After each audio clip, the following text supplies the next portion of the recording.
Well, a lowly tarnished, playing as Lord, I command thee, kneel, for I am the god of all that is golden.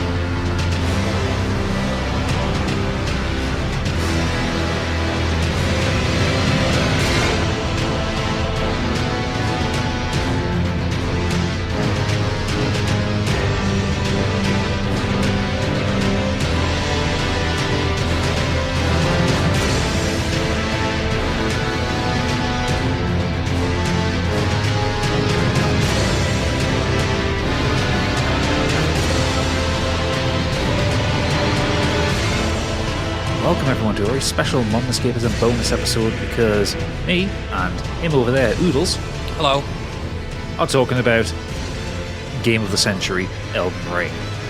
If you hadn't guessed. if you haven't read the actual title. I mean, some people don't read these days. Yeah, it's true. Yeah. So yes, we are talking about Elden Ring because we've talked about it a fair bit on the main pod itself, and we just want to have an hour or two to kind of just gush over it. Or four. This could go on for a long time. So, if you aren't aware, why are you listening to this? But yes, if you aren't aware, Elden Ring was released in February this year, created by the seminal From Software, directed by Hidetaka Miyazaki. I always get the A's and the I's are wrong in his name. Hidetaka Miyazaki. He does as well, don't worry. Yeah, and co-written by George R.R. Martin, to a point. It tells the story of you, the Tarnished, heading your way through the lands between to seek the Elden Ring and become the Elden Lord.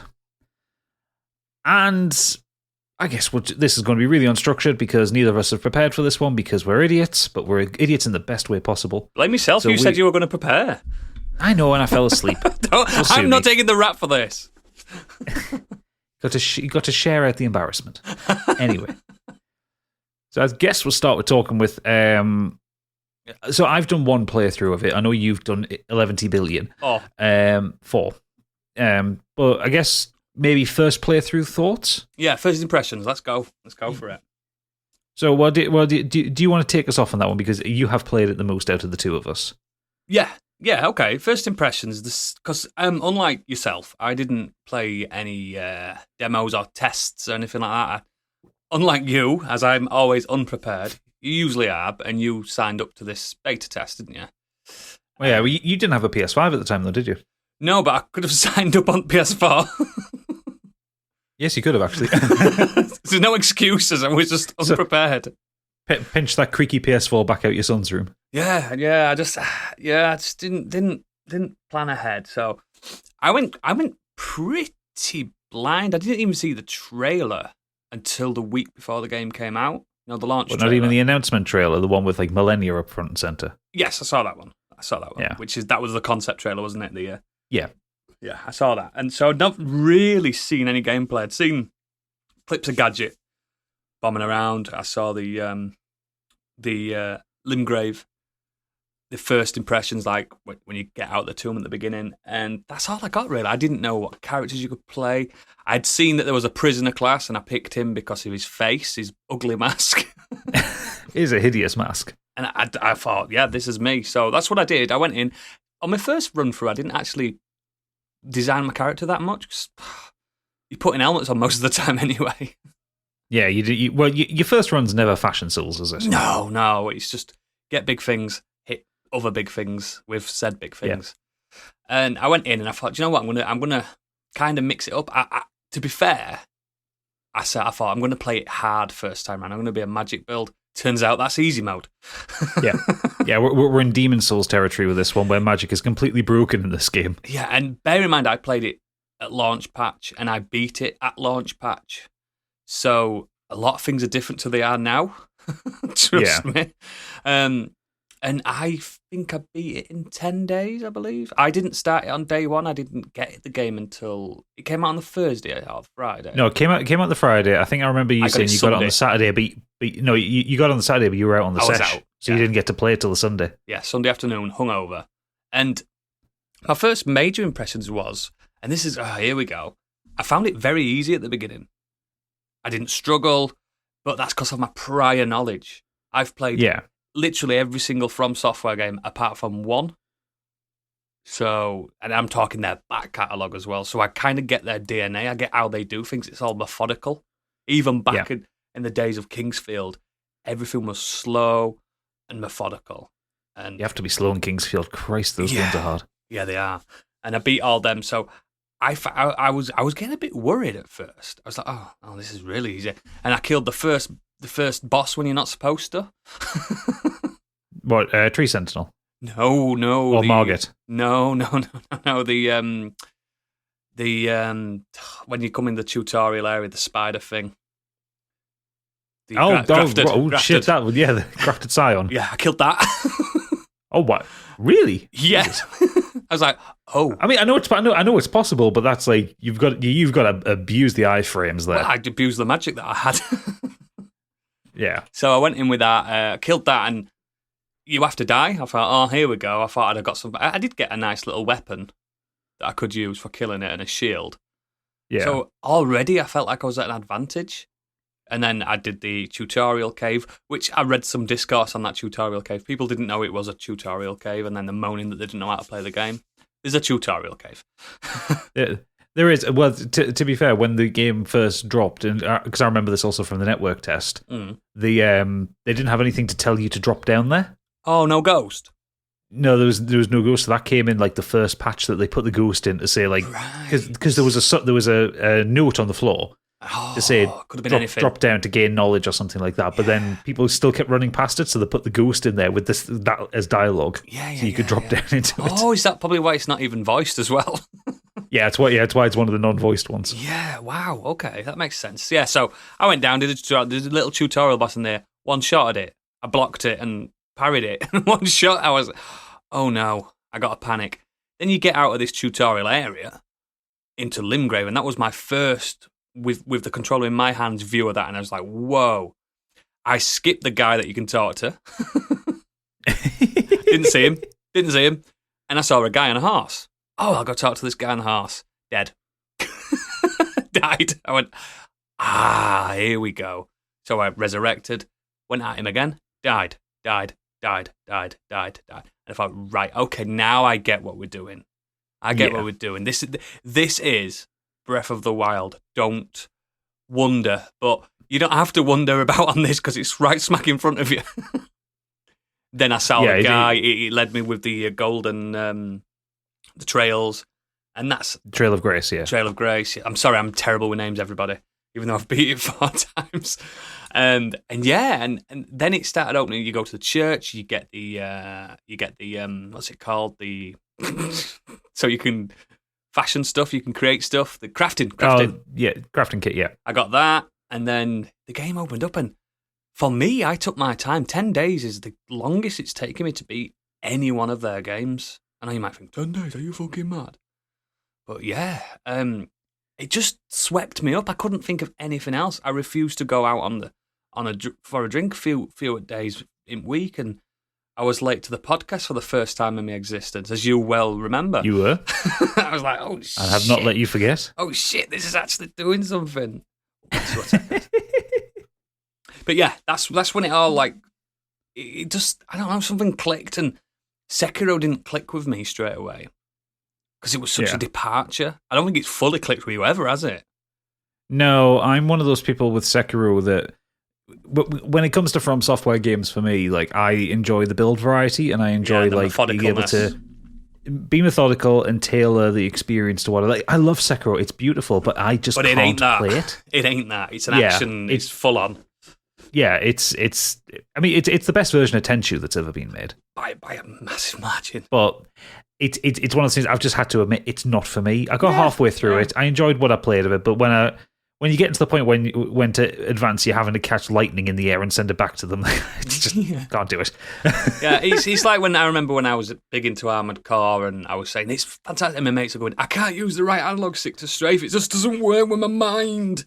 I'm like, get used to it. But yeah, it's one of those things. But yeah, this clicked big style, but it took a while for me to like know a direction because again I forgot about the grace points, the golden grace, fucking golden streams, the Trail of Grace, and I got lost quite quickly, and I was batting my head against things that were clearly too big for me. I ended up in Caelid, which is an area you shouldn't be going at under level 50. It's an area you shouldn't be going to ever. No, I ended up. It's a horrible place, and I thought that was my like way forward, and I got so far in, and turns out the first lord I killed was Radahn. You psychopath. That's how I did it, and I was like, oh right, okay. And Radahn at that point, I didn't know I could summon in his boss arena. Yeah. So I killed him alone. That's not even a humble brag. That's just me butting my head and not stopping because I've got this kind of weird focus. You also would have made it harder for yourself because you wouldn't have met half the NPCs that you can get. There's no one there. I had to kill 2 bosses to get to Radahn. Yeah. It was crazy. I had to go through the castle properly. Ooh. So for my first impressions, I played the network test, so I'd already had that experience of coming out of the opening catacomb and seeing. Did it feel any different? Did it feel a bit more refined? Functionally, no. Like, the game felt the same. Like, it was already in a pretty advanced state when the network test came out. Yeah. But yeah, even though I'd already seen it before, I still got that oh my god feeling when you walk out and you see the Erd tree for the first time, and you see it's beautiful. Yeah, you see tree cheating sentinel running around and all that kind of thing. Like, still got the bite of fear from him when I saw him. But yeah, so my first impressions were largely the same. I'd already explored like a good chunk of Limgrave when the network test was out, the area that you got to explore, so you got basically all of West Limgrave. Oh, did you? So you could... Did they put like fake walls there? Yeah, they put fake walls there. You could go basically from West Limgrave all the way up to you can get it in Stormvale Castle, and you know there's a room that you get into where it's dark and there's like a big knight in there. Yeah, and you get a giggle. Yeah. There's a little giggle. Yeah, the door locks on you. Yeah, that one. It's like a patches thing, I think. Yeah. When in the network test, there was a grafted scion in there, and if you beat that was the end of what you could explore. Basically, like, no way. You got the key for the next door, and you'd go up the ladder, and it would say, this is as far as you could go. Wow, okay. So it's quite a chunk again. That's 30 hours for some people. Exactly, yeah. So, so I had all the first impressions. I think for me, when I get to go to Mistwoods and then obviously get to Caelid, that's when I really got to like see new shit. And how big it is. And how big it is. And it's one of those things deceptive because when you open up the map, obviously the map zooms to what you've got. Like, it makes you feel like, oh, this is big, but not too big. So like, when I got into the first trap chest in Agheel Lake and I got sent over to Caelid, like the map zoomed out a bit. I was like, oh shit, this game's massive. And then I got the trap chest that sends you to Lendel. I was like, oh shit, this place is really big. And that's not Which even is probably the biggest warp in the game. You go further than It's probably the biggest warp, though, isn't it? Yeah. If you think about, I think it is actually. It's got to be the biggest warp in the game. Yeah, that is the biggest warp. Unless you want to count the one to Farum Azula. Oh. But, let's talk about that yet. Well, so my first impressions were obviously, like, a lot of the stuff was still the same from the network test, so I was quite happy with that. Like, I was happy with how the network test performed. You streamed your first play of this, didn't you? I streamed my first few hours of it when I was playing with my little sorcerer boy, astrologer boy. That's fucking pressure. That's pressure. To be fair, it's not pressure because I know I'm going to die a lot in it, but it's because that's true. But because it's new for everyone, everyone's dying a lot, you know. I died a lot. Yeah, I tried to play the game as close to what I would say was right as possible. So after I'd ended up in Caelid, I thought, nope, I'm too low level for here after I got beaten into a fine mist by those bird dog things. Yeah, there's obvious meat walls there. Yeah, so I kind of went... I just ran past them all. I went and did Stormvale, and then went up through Liurna of the Lakes. And then I did Caelid, and then I did Altus, and then Lendil. I believe that is probably the critical path. It's. I think it's the best order because, like, the bottom it feels like it. Like, there's a load of really hard shit in Liurnia, but the bottom end of it feels like a natural progression from Stormvale. Like, you've got to think of it this way as well. Like, you can't clear. I mean, you can still get to Altus Plateau in a different way, but to get the medallions, you have to go into Caelid. Do you know what I mean? It seems like this is the critical path, unless you want to climb up the mines, which I believe you did. I did just by accident. Like, I had both parts of the seal to unlock the Great Lift. Do you know they call that in the actual game? They call it the Coward's Path. Really? I love that. Yeah. It was fucking hard. One of the NPCs calls it the Coward's Pass. I thought it's hard as well. There's a dragon in there. Yeah, a magma worm was unpleasant to fight. Yeah. and Coward's and those fucking singing harpy things that cast poison on you. Yeah. Ugh. Anyway, so obviously this game has a story. It has quite the story, in fact.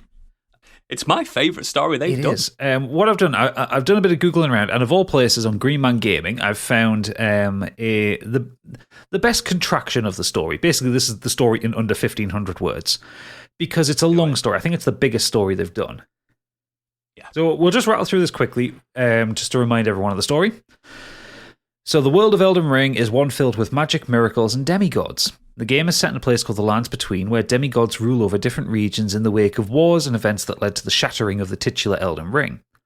The Elden Ring is a conduit of sorts that is at the centre of the power of the Erd Tree, which blesses the Lands Between with immortality as a result. The world is kept in balance primarily by Queen Marika, one of the most powerful immortals who went on to have a few children who are classed as demigods. Her second husband was a man called Radagon, who was initially with Renala. There are also some hints in the game that Marika and Radagon are literally halves of the same person, but it's hard to know for certain. That is a thing that you see in the last boss. No, I'm sorry. We sat and watched it. Because of this legacy of immortals and gods, death is highly unusual, let alone the death of one of the great lords. Despite that, the world was turned on its head when a group discovers the key to ending immortality and descends upon the Lands Between to kill Godwyn the Golden, and the body of Rani the Witch, but not her soul. After this event, the Elden Ring was shattered, seemingly by Radagon, and the world was thrown into chaos. This is because of several things. For starters, some people became unable to see the guiding grace of the Erd Tree because of its weakened power. These beings are known as Tarnished, which is you, and are all seemingly linked to the first Elden Lord Godfrey in some way. We were his army. This also led to other demigods ending up locked in an endless battle with one another, unable to overcome each other, thus throwing the Lands Between into war, and also leading it to be effectively segmented. Because of all this, the residual tension that now reigns over the Lands Between, the Tarnished have been called back with the hope of creating a new Elden Lord, and that's where you come in, as you are one of those Tarnished. Now, this is where things get tricky. You can take multiple paths through the game, at least up until a point, and there are also multiple endings. So we're going to be a bit vague here because your playthrough will dictate your own story.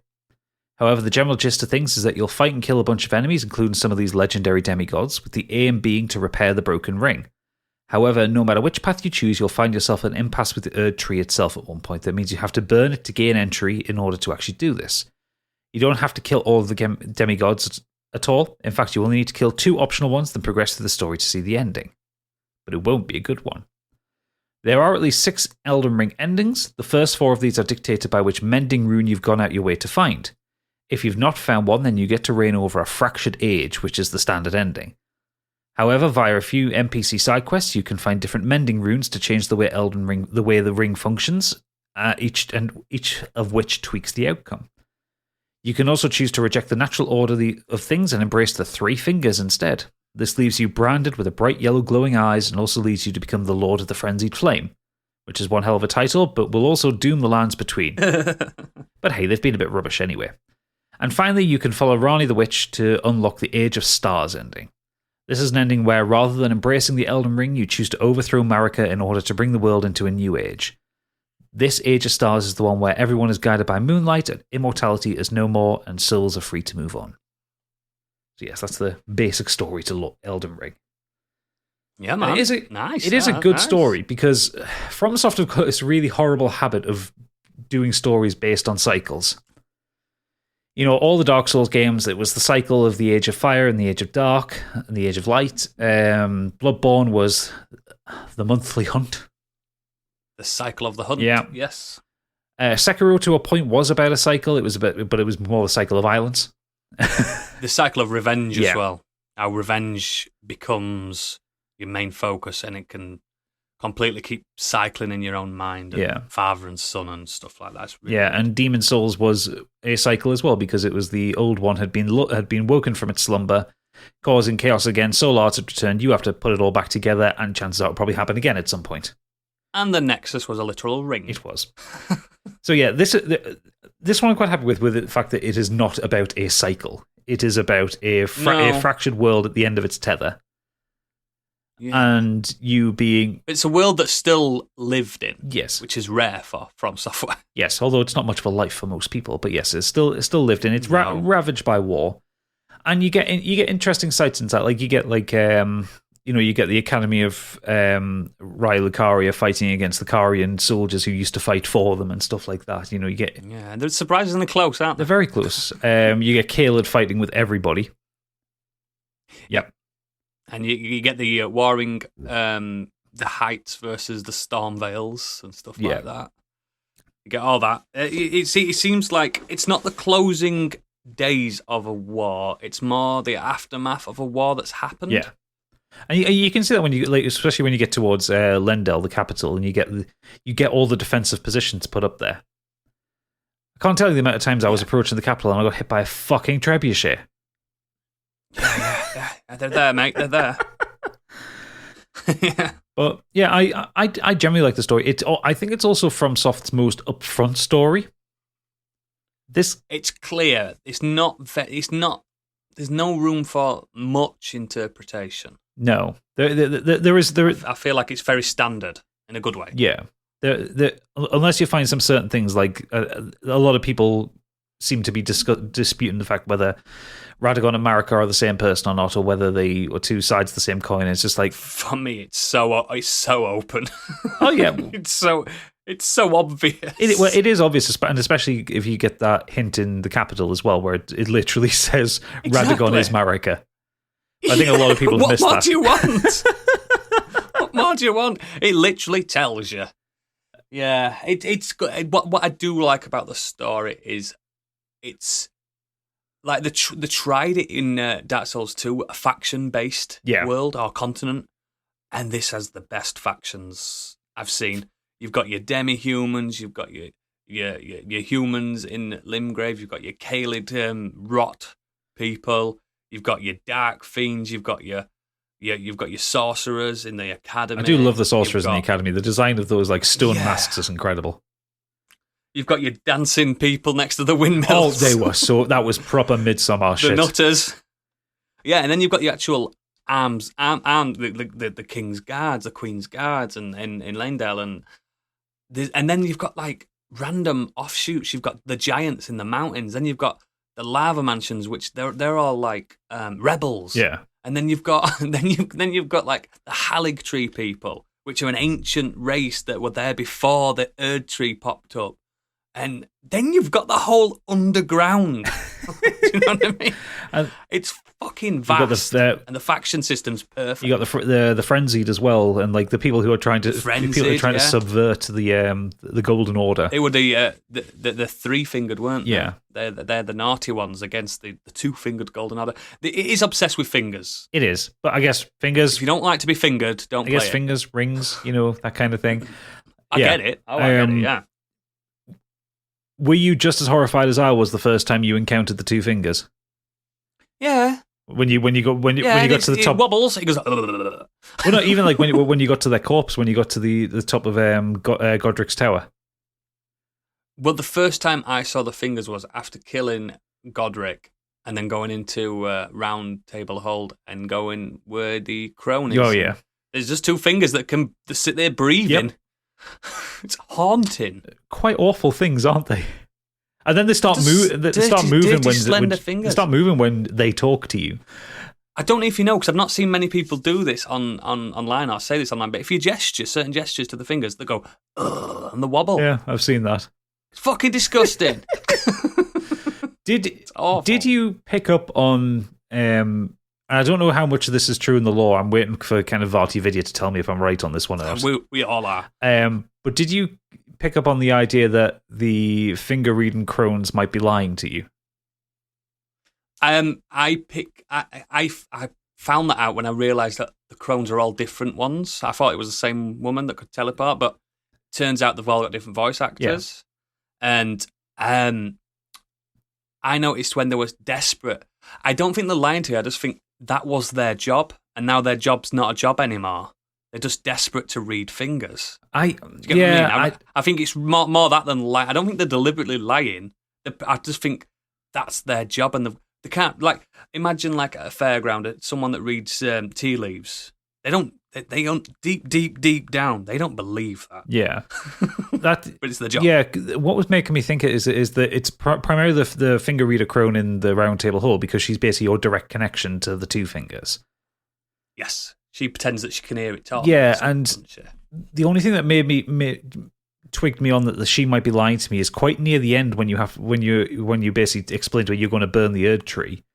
And she's not a fan. Well, she's not a fan, obviously, but then she gets to the point where she just kind of, oh, well, fine, do what you want, kind of thing, and it makes it. Yeah, I don't mean anything. Yeah, it made me think that I think she might have been misinterpreting what the fingers have been saying for her benefit. Yeah, it's the same with Gold Mask. When the guy that follows Gold Mask around, right? I don't know if you saw much of Gold Mask. Mask. I seen Gold Mask once, but the guy who followed him around wasn't with him, so I assume I must have missed the start of his quest line. Yeah, so it's a bit of a quest. It's a bit of a very long, full game quest, this one. So you follow him around, and he basically follows Gold Mask, and all Gold Mask does is point and stare at the Erd tree. Yeah. Now, the guy that's following him, I can't remember his name, the mage, he's following him, and he's part of the Golden Order, and he's saying, oh, look, watch his finger, and his finger moves, Gold Mask's finger moves slightly, and he's, oh, is that what you mean? And by the end of it, the guy that was following Gold Mask saying, I've just been bullshitting. I know this is not real. This is just a madman. But I had no other purpose. It's as if the Golden Order was a facade. Which the whole thing is given some purpose. Well, yeah, and if you follow Ronnie's questline, and we'll get into Ronnie's questline in a little bit, but there is a lot about the idea of breaking up the Golden Order, because it is a lot of lies. Yeah, it's just farce.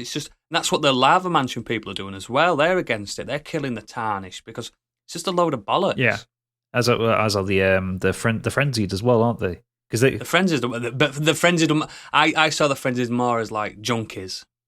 Yeah, they were like corrupted, and they were just obsessed, and they were losing their mind literally. But and part of that, they'd seen truths like. Everyone knows that Eldritch Truth makes your mind go crazy. Yeah. And I feel it's a bit like that, a bit Bloodborne-y. Yeah, but part of their primary quest as well is you invading other people. Yeah, of course. Yeah, so you're still going off to murder Tarnished.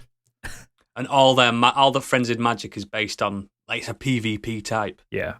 Magic, isn't it? So yeah, that tracks. That absolutely tracks. Especially that you haven't done that ending yet, but no, I ain't. My God, it's the hardest ending to get, but it's so worth it. It's my favourite ending, and it's definitely the bad ending. So yeah, I got the Age of Stars ending, which I was very happy with, because that was my first ending as well. Because I think and this is especially just because it's following Ronnie's questline, and Ronnie's questline is my favourite one. I know it's not your favourite one, Oodles, because I think you prefer Fia's quest. Quite. Yes, I do. But I've yet to do Fia's quest, so I might change my mind. You're going to love it. But yeah. I'll explain to you in a little bit why it's so good. But out of all the FromSoft games, I think this is my favourite NPC questline, because it feels like a journey. Like most NPC questlines in From Software games have been, you encounter people as you move around. Like, if you were to take Solaire or Siegmeyer from Dark Souls 1, they appear in the places you will naturally be going, probably in the order that you're going to do them. Whereas with Ronnie's questline, you are jumping around the map, and it also gets you to do some really big shit. Like you have to beat Starscourge Radahn in it to progress it, and by beating him, I mean you get it anyway, regardless of whether you're doing the quest. But that gives you the access to Nokron, where you get the best Spirit Ash in the game, and the absolute best hidden area. Absolutely. Wow. You have to. You actually get to know characters, which is a thing Souls games have been really bad with. Like, you spend a lot of time with Blythe. You get to know... He's the Solaire in this, isn't he? Yeah, you get to know EG, you get to know Celavus for your sins. Oh, fucking chode that he is. hate him. I was very happy when I turned up at the end of his quest and he's dead in his tower. I was like, go on, you deserve that. The good thing is about Rani's quest, it leads to a wedding. You marry Rani. Yeah, that's what you put a ring on her, and you are now her concubine, and you are her husband, her wife. Like the process of doing that whole quest line takes you to some of the best areas because you get to see Nokron and Nokstella. You have to fight Radahn, which is an epic fight in itself. Apparently it's better now. Yeah. It didn't used to be nice. It was fucking awful. I never said it was nice. I said it was an epic fight. You get to visit the Lake of Rot, which you would never find if you weren't doing this quest. I wish I'd never found it. It's horrible. I don't want to say it's the worst area in the game, like in terms of like it's a bad area, but it is the worst to be in. It feels toxic just playing it. It's got some good items down there. Some good items. Some good clothes. It's got some awful enemies because you're fighting basilisks throughout it. There's a boss that you can fight in the Rot Lake if you want. I did it. I don't know why I did it, but I did. I haven't. I ain't bothered. But then you get to, it's not worth it. But then you get to one of my favorite boss designs in the game, like boss designs, not necessarily boss fights, but designs when you get Astel of the Natural Born. Yeah, I do hate that it's not a unique boss. I know there is a second one up in the snowfield. I wish it was. It'd have been so special if it was. But that's like clearly a holdover from Bloodborne. Yeah, it's so beautiful. Yeah. And it's so alien. There's three bosses in this that really captivated me, and I may as well talk about them now because Astel's one of them. The second one is the fallen star bull thing. Oh yeah, seen that volcano. Fully, was it literally an alien? Fallen star bull or something like that? What was it called? Yeah, that is literally an alien that crashed on the Earth. Full grown falling star beast.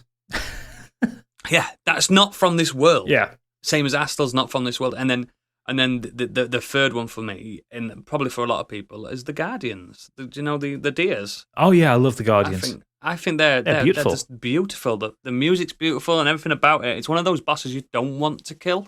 No, and I was a bit sad with them because I killed. So I only fought the Ancestor Spirit. I didn't fight the Grand Ancestor Spirit or whatever it was called. Them. Yeah, because there is two of them.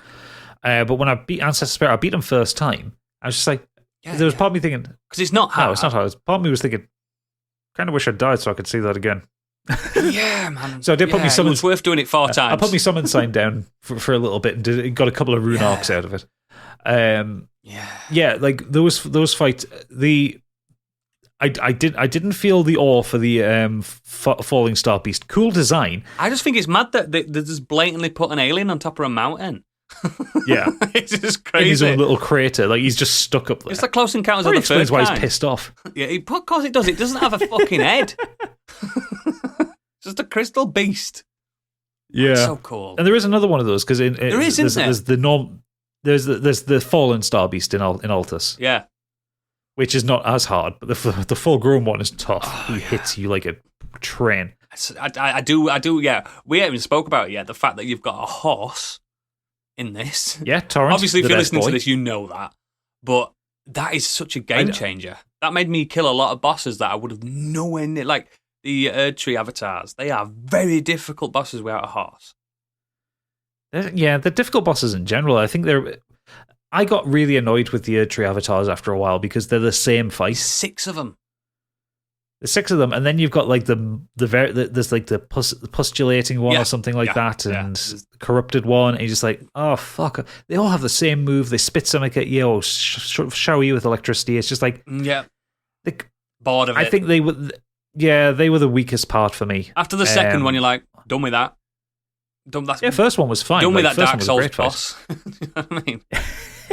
Well, it's just the Asylum Demon, it's just isn't that it? guy. Just a little Demon bit Fire faster. Sage. Whatever you want to say, but that's what. But a big thing for me in this game, like you said, Rani's quest, but for me, it's Fear's quest. So, actually, just to finish the point on Rani's quest, sorry. Once you beat Astel, and you get up onto that plateau in Liurnia that everyone wonders how you get up there. The only way to get there, literally. Yeah. And you find the church and you find the cave, and you've basically gone from this grand kind of interstellar adventure, effectively. And you come to this small cave where you've got a dead set of the 2 fingers and Rani's tattered corpse, and you put the ring on her finger, and the corpse disappears. You get a couple of lines from Rani saying she's going to be with her people, and then she gives you the Darkmoon Greatsword, which is stated in its law that it has been given to the concubine or betrothed of Rani. Consort. That's it. Yeah. So you've married her. It's lovely. You've married her, and it's lovely. And I like Rani because she seems to be one of the very few genuine good characters in a Souls game. I thought there was going to be a twist because she lied to you at the beginning anyway. For the longest time. She lied to you. She'd give you the wrong name. She tricked you anyway. Do you know what I mean? But yeah, because she was Rella when you first met her, wasn't she? That's not her. That was a parent sister, wasn't it, or something along those lines? Yeah. And it just turns out she just wanted change. She was sick. Well, when you delve into the lore of the story a bit better, she not only wanted change, she saw through the Golden Order. Yeah, the farce. Because the Golden Order is creatures from space. That's why you fight Astal of the Natural Born. Yeah, they're not from that Earth. No, that's what the last boss, which we will rant about later, the Elden Beast. He's a creature from space. He's an emissary of the Golden Order. Erdtree is a seedling that corrupted. This is where we get on to Fear's quest now. So, Fear's quest. In the round table of hold, there's a lovely woman there, little goth chick, and she says, "Do you want a cuddle?" Obviously, I'm going to say yes. Everyone's going to say yes. Takes a bit of your health off. Okay. She does say she's the death's bed kisser or something stupid like that. Death's bed. Yeah. I can't remember her thing, but it's deathbed something, isn't it? Deathbed maiden, I don't know. Something like that. And after a while, she gives you something to give to someone else. And I forgot what she gives you now. It's, is it a dagger? Yeah. She says, "This is someone's dagger." And this dagger's a bad dagger. I think they tried to attack someone. I don't know if it's something to do with the Night of the Black Knives, which was a big lore event. But she says, "Oh, do you know anyone whose this dagger is?" And you'll say, "I'll take it to someday." And then D, he's called D, isn't he? Yeah, it's D, yeah. D says, "Oh, it's not mine, but I know whose it is. I'll go take it." You come back, Fear's fucking killed D. She's killed him. Yeah. Because she thinks it's him. And she's like, "Oh, shit, what have I done? I feel bad. I'm going to disappear." You think, "Oh, I'll never see her again." Oh, no. She's underground, beneath the roots, lower than the roots of the Erdtree. You go through, I don't know if you even got to that area, mate. It's a full open underground area. There's full of ants, and it's... Intel River? No. I forgot. I think it's like the catacombs or the underground, the underneath or something like that. It's Deep Root Depths? Deep Root Depths, That's it, Deep Root Depths. No, I didn't find that area. So that's a complete new It's huge. It's absolutely huge. And down there is the remains and the charred corpse of the ancient tree.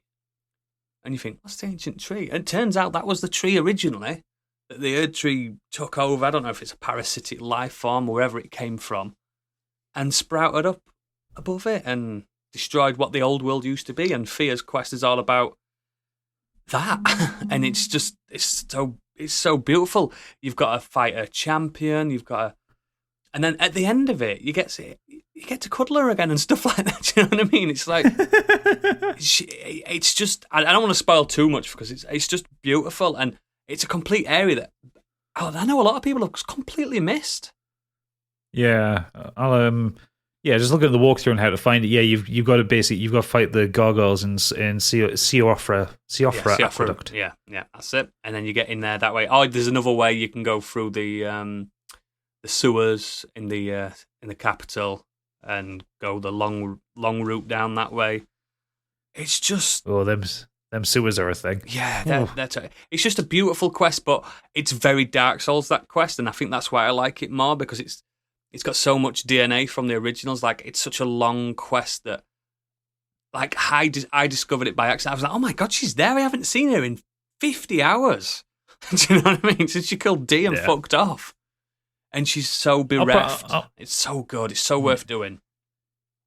Yeah, I'll probably do Fear's quest on my second. Yeah, you get by the end of it, you do get an ending, but it's linked to the frenzied ending. If you accidentally trigger the frenzied ending, you cannot untrigger it. As soon as you get to the end and you beat the beast, the frenzied ending will kick in. Unless you do Fear's quest, and she'll heal you from that. So she's got power over that as well. So there's more to it. I've got a feeling, because it doesn't fully end, I've got a feeling it's going to be one of those quests that patch again. Because they're doing that lately. They're adding more to quests, aren't they? They did it to Kenneth Heights. They're adding stuff. Oh, they did there. Yeah, I need to go back and see what his deal is. It's way better now. Yeah, because his deal is like you clear out his castle, and then he's kind of bereft and says, "I will go and find the next champion." That was it. And then he doesn't go anywhere. Yeah, it's a fully fledged quest. It's nowhere near as good as Rani and Fears and stuff like that. But yeah, I'm like you. I like the quest that sends you out on an adventure. Now, Fears is, for my money, probably the absolute polar opposite of Rani's. Rani's is all mystical and in a proper adventure. Fears is more like you are uncovering truths. You're going into beneath the depths. You know what I mean? You are uncovering archaeological things, and it tells you what the rune knights are, and it tells you why they look completely different. And it's just so beautiful. And you see the desecrated bark of the old ancient tree, and you think, right. And you can see you're that far down. You can just see branches from the roots from the tree, and it's like, oh, right. And it explains its alien nature, because there's a lot of alien to this. Yeah, there is a surprising amount of it, actually. I didn't. There was part of me that wondered if they were going to do a Bloodborne and like have a big script flipped halfway through, and they didn't. I thought, thankfully. But there is a lot under the surface that doesn't seem that you wouldn't expect to be there. You get a lot of hints to it, but you try and think outside the box sometimes, and sometimes you don't need to. It's right there in your face. Which is what I was saying before, where it has the most upfront story of a FromSoft game. Did you know? Go on, sorry. I was saying there are the most cutscenes in this game. Oh, yeah. Partially because of its size, because it's enormous, but they front load a lot more story towards the player. Yeah. Like, most of it you will still find in the item descriptions. Yeah, there are a lot of world-building hints to things as well, like I was about to say. And I don't even think Vartividya's touched on this, or the scholars on YouTube. Some shrines of Marika are shrines of Radagon, and you can't, unless you look properly, you can't tell. Yeah, I noticed that. It's mad, isn't it? It's down to the it's down to whatever's behind her, isn't it? It's like the cross hatching that you get on it from the Elden Ring. Her symbol is a crucifix, and his is like the cross hatched, like not chains, but you know what I mean, like a fence. And that's mad. That is absolutely crazy. And when you beat Marika's shadow, which is what's his name, deaf guy, the Malekith, yeah, her shadow, because all these gods have got a shadow, basically. They're like number one, and they're always beastie, like Blythe's thing they're is. simp. Yeah, they're simp, basically. And you beat him, and behind him in his stage, these are like a 12-runed Elden Ring. And nothing gets mentioned. Nothing. I'm like, is that the full one? Because you unless you go back to the boss room, you only get a glimpse of it because you get teleported away pretty quickly. It's crazy, and the fact that Marika stole the rune of death and stopped everyone from dying, and that's what started everything off. It's like, But Rani stole a portion of the rune of death, which is what caused a lot of the problems to start. Yeah. Because that was how she was able to kill her two fingers using that rune. And it's mad how, obviously, there's other factions as well, and other factors, like you've got ultra secret bosses like Melania, which is, she was born of a hermaphrodite creature, Radagon and Marika. So she was born with rot. She was born unwell. She's got no arms. Do you know what I mean? She wasn't born complete. Yeah, and it's fucking madness. And her twin brother, Michaela, was purposefully kept as a child. Yeah. Like, not allowed to mature into being a god. And it's just Then beautiful. stolen by Moog in a rather... in an egg. Moog is the worst. Yeah. Moog is the fucking worst. Yeah. The Fells are... I didn't realise this at first. The Fells are a race, aren't they? I thought it meant like the fell omen as in the fallen omen, but no, it's just a fell. Fell is what they are, like goat critters. And it's just, I mean, we're getting off base, but I mean, getting back to the beginning, like, I liked the discourse of everyone talking about Margit being a massive brick wall, and I'd still not met Margit up until... So what did I do? I killed Radahn first, then I somehow managed to get round the castle into Liurnia and killed Rennala. Because there's a path there. Yeah, I killed Rennala. And I'm like, where the hell is this Margit? Because I couldn't quite tell how to get into Stormvale Castle, because it's kind of, you go up and then go back on yourself a little bit and go up, don't you? You do, yeah. Yeah, you basically got to ride up the storm hills. Yeah, I just completely missed it. And when I got to him, I was like, oh, that's fucking nothing. Yeah, but imagine getting to a level 20. No, not at all. And I was thinking, is there a... I don't know if you can do it, because I've played it that many times. I'm thinking a sequence break in it. Can you get to Morgott and then go to Margit? Or will he not be there? You need to have killed 2 shard bearers, but yeah, you can. Would he be there when you get back to Stormvale, though? Yeah. Even though he's just his shadow. It's weird, isn't it? Yeah, no, you can sequence break out of it. He would still be there. That's crazy. It seems like the thought of everything, haven't they? They have. It's an incredibly well put together game, and the fact that you can play it in any order is very, very deeply. I don't impressive. know how they did it. I don't know how they did it. There's only a couple of places that the game actively gates you off from going, so you can't get into Raya Lucaria without finding the spell key, the Glintstone key, and you can't get past the capital without killing 2 lords. Without killing 2 lords, but you also have to have killed Morgott. Right. Because he seals off the path to get to of course he the does. Lift of Rold. Of course he does, yeah. Yeah. Oh, so my word. Those are the only kind of critical path. I mean, because you don't have to kill Rennala, so you don't even have to go to the academy if you don't want to. Which is, but you do need to recommend you go. It's incredible. Yeah. But you need to have killed 2 shard bearers and Morgott to get to the ending of the game. That's crazy. And then obviously there are bosses that you can't avoid, like Fire Giant, Malekith. Yeah. Yeah, the last 5 bosses of the game are basically in your way. Yeah. Wow. I tell you what. So speaking of bosses, shall we do some top and bottom bosses? Some analysis on bosses. Yeah, let's do it. Some analysis on bosses. So I'm just going to jump straight into here. Fuck every incarnation of the Tree Sentinel. I fucking hate him, especially the one guarding the capital. Oh, he's Didn't the worst. Didn't you poison his ass? Yeah. Okay. So this is the great thing. So with all the added extra movement stuff that FromSoft have put into this from Sekiro, you can crouch, you can sneak. You can dance. No, sorry. But you can crouch and sneak. And basically, for field bosses, it's known that you can just skip them if you don't want to, but there are some that are in the way of where you need to be. Yep. Draconic Tree Sentinel is one of them. So this is the Tree Sentinel you get from the open the game, but he's supercharged up. The horse throws fireballs, and when you get him to halfway, he starts casting lightning. Yeah. And I hated fighting the Tree Sentinel in the first place. I doubly hated I did kill them, but I doubly hated fighting the double Tree Sentinels you get when you get towards the capital. But this guy sucks. He was horrendous. He sucks so much.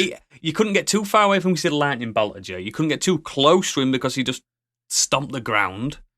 If you even got further away from him, he'd fireball you. Oh, it was awful. What horse can fireball anyone? None. No horse. I don't know.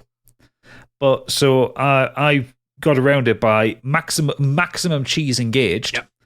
I had to go and grind and spec into enough faith to be able to use incantations. Wow. And I got because I was just losing because I was a glass cannon build. I was doing sorceries. I was the opposite. I didn't have a lot of HP. I had my original sorceries that I started with like glintstone, whatever, just a really simple home-in thing. Glintstone pebble. Pebble, that's it. And vigor up to the 9s, mate. I had big old shield that I won from the Grafted Scion at the beginning. You know what I mean? You couldn't get past my, you know what I mean? I could tank the lightning hits. But imagine if I couldn't. Fuck that. I couldn't tank any of it. So what I did was I got Poison Mist and I snuck behind him and just kept casting it on him. And I had not triggered him, had you? Because you can get behind him without triggering him, and then you just stand close to him and just keep casting it. So good. I went through 8 Ashestus. Not Ashestus, that's Dark Souls 3. 8 Cerulean Tears. Wow. Because he has something like, I think he has about 15,000 health. Yeah. And one cast of Poison Mist will take 1,000 health off. So I had to hit him 15 times with it. And he does have poison resistance, so you had to basically cast it twice for it to proc onto him. So yeah, it took like a lot of it. And it was a lot of patience. 20 minutes? It was about 10 minutes. But I'm sat there. My hands are sweating, desperately trying not to press a shoulder button. Yeah, because if you attack him, you're dead. Yeah, exactly. And I have to start the whole process again. But it got him dead. And that also worked with Rani's quest with the red version of Blythe that the Golden Order had sent after. You could do, because I struggled with him as well. Again, glass cannon, and he hit really fucking hard and could heal himself. So what I did was, so as he was spawning in, like sneak down, run around behind him, because then he turns to look at the path you come from, and I just cast a poison on him. Wow, and it worked. You sneaky demon. Yeah, but I hated them so much. Not good, were they? No, good concept. Like I didn't mind the first Tree Sentinel because he's a really cool thing to walk out into. He's a warning, I think. He's more of a warning. Yeah. Like it's the same with the Knights Cavalry. I've killed about 3 of them and I never really had much fun killing them. I think it was the trick with the Knights Cavalry, and it seems counterintuitive. Don't fight them on horseback. No, you get off the horse, you basically try and knock the horse down. They can barely touch you when you're on the ground. So, yeah. But yeah, I never really had fun fighting them. Conversely, big fun I had every time I fought him. Tibia Mariner. Yeah. Boney McBoatface. Fucking love him. Best boy. The t-shirt I Absolutely. Stupidly hilarious boss idea. Why don't we have a ghostly skeleton in a boat, not necessarily on water? And he can hit when you with get his to own him, boat. He summons... Yep, he will try and hit you with his own boat, and he will resurrect skeletons. And when you get to Altus, he does a fucking high load Walnir on you and puts in some really big skeletons. So good, absolutely incredible design, and the music that plays is really good.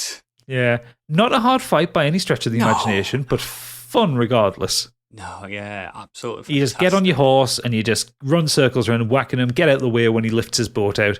And it's also just what makes it so funny for me is his wanton disregard for the creatures he summons. He kills them so many times. Because I'm like farming souls from it as well, farming roots from it as well, where he's basically slamming down and killing his own skeletons. Yeah, it's so good. It's so good. Yeah, that's an absolute... Because... You go towards that when the first time you see him, you go towards like the sunken village, and Dee's outside going, "I won't go down there. It's cursed. It's cursed." I'm like, "Dee, mate, I can do it. I'm the boy. I've just killed Radan. I can do it." And he's like, "I don't do it. Don't do it. It's a tough." And now it was the guy on a boat. I was like, "Yes, let's go!" And underneath it is Turtle Temple, isn't it? It is, yeah. No.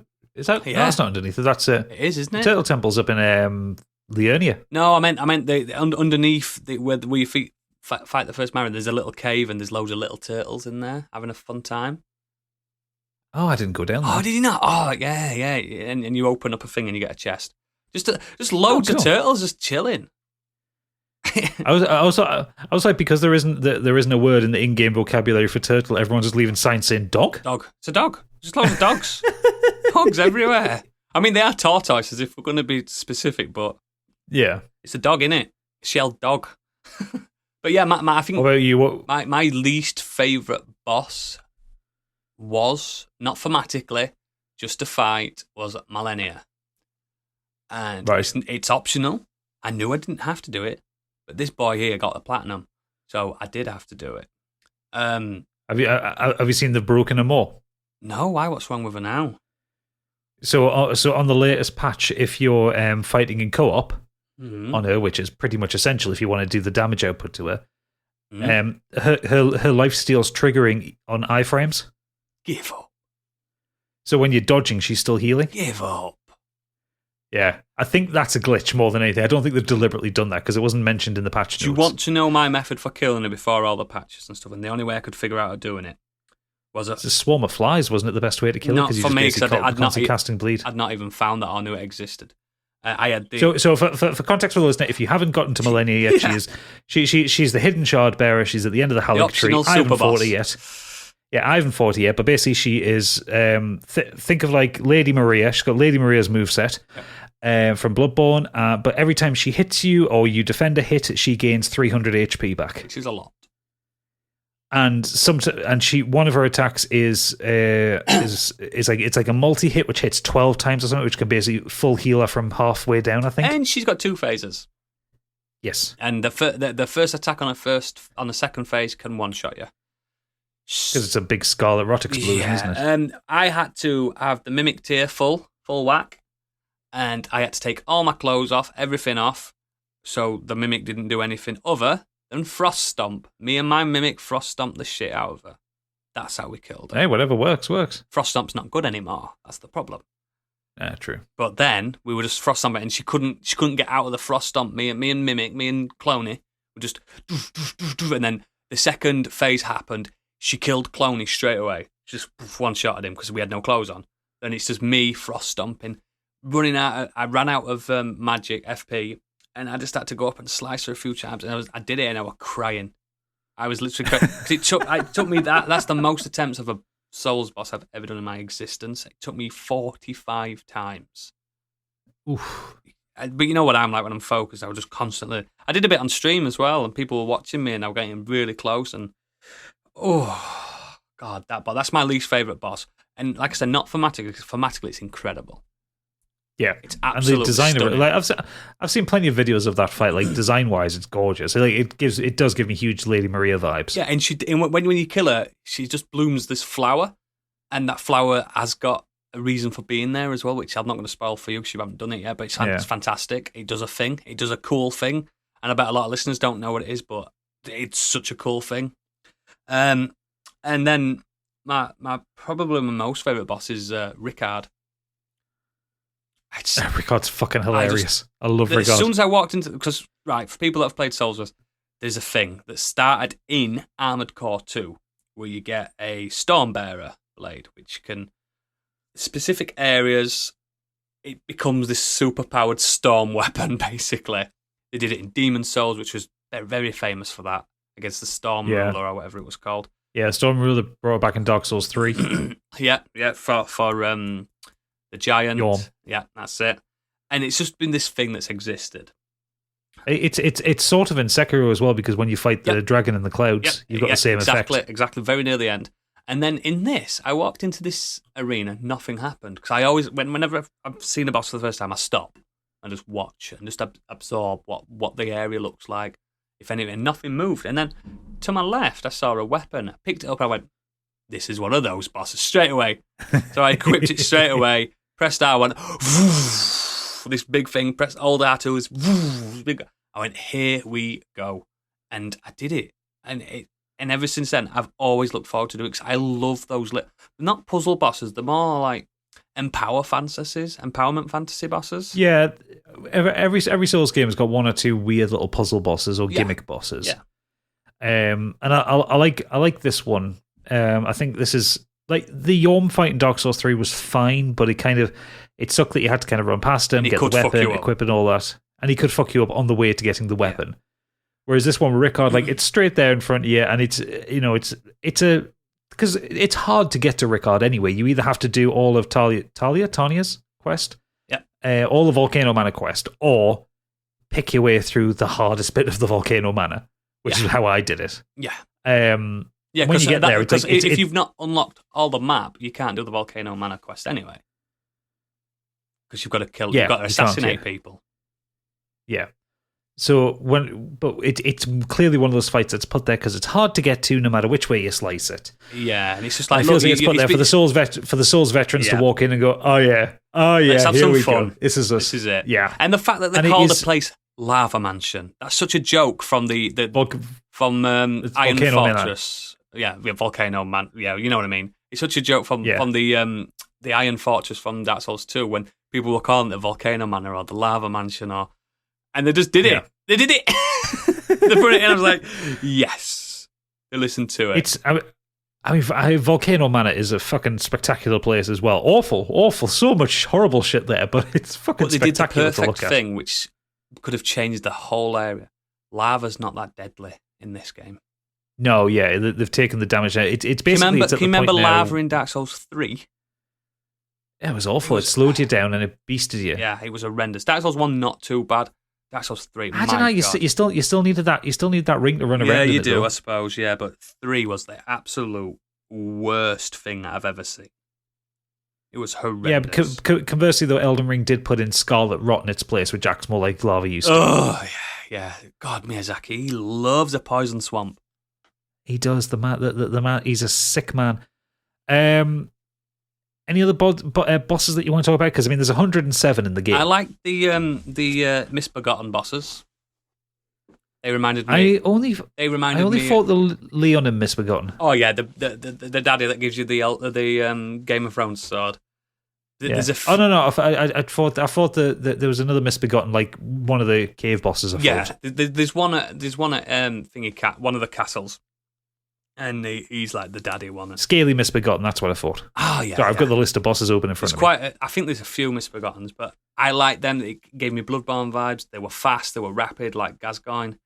Other bosses did I like? I liked the little puzzly bosses where it was a snail that was controlling everything. Oh, I love the snail bosses. They're hilarious. You just kill a snail, boom, Wizard of Oz moment. An invisible snail. It's almost like it's like the best version of the witches fight from Bloodborne. Hemwick. Because much I love Bloodborne, that witches fight sucks. Yeah, it's too random. Whereas this takes the idea and makes it really funny. Yeah. It's so good. I like some of the where you've got to find the invisible snail while avoiding being hit by the ghostly crucible knight. Yeah. Oh God. I like some of the Black Knife assassin bosses because did you notice that most of the bosses that you fight the Black Knife clan they all had half health as soon as you go in? I noticed that. Yeah. And that's because obviously they've already gone through hell. The only one I didn't manage to kill was Electo. Electo is tough. What on the jail ones? Yeah, she's an amazing. I managed to get it. Well, yeah, you get Black Knife Tish from her. Yeah, exactly. Which is some people swear by. Yeah, a couple of times I nearly got her, but it was just she's got that attack where she jumps up in the air and does like a big bleed attack, and it's just every time it got me. And it's already in the snowfield, and the snowfield's not a nice place to be. It's a scary place to be. And snow levels scare me. It reminds me of Dark Souls 2 with the snow DLC. Scary place. Yeah. At least it's good though this time, because I did not like the whiteout snowfield in Dark Souls 2. Neither did I. Worst bit of the DLCs. For me, Godskin Apostle. I love the Godskin Apostle. Beautiful. Absolutely. Such a stupid design. I didn't expect the second half. Nobody did, and I think that's what we worked to.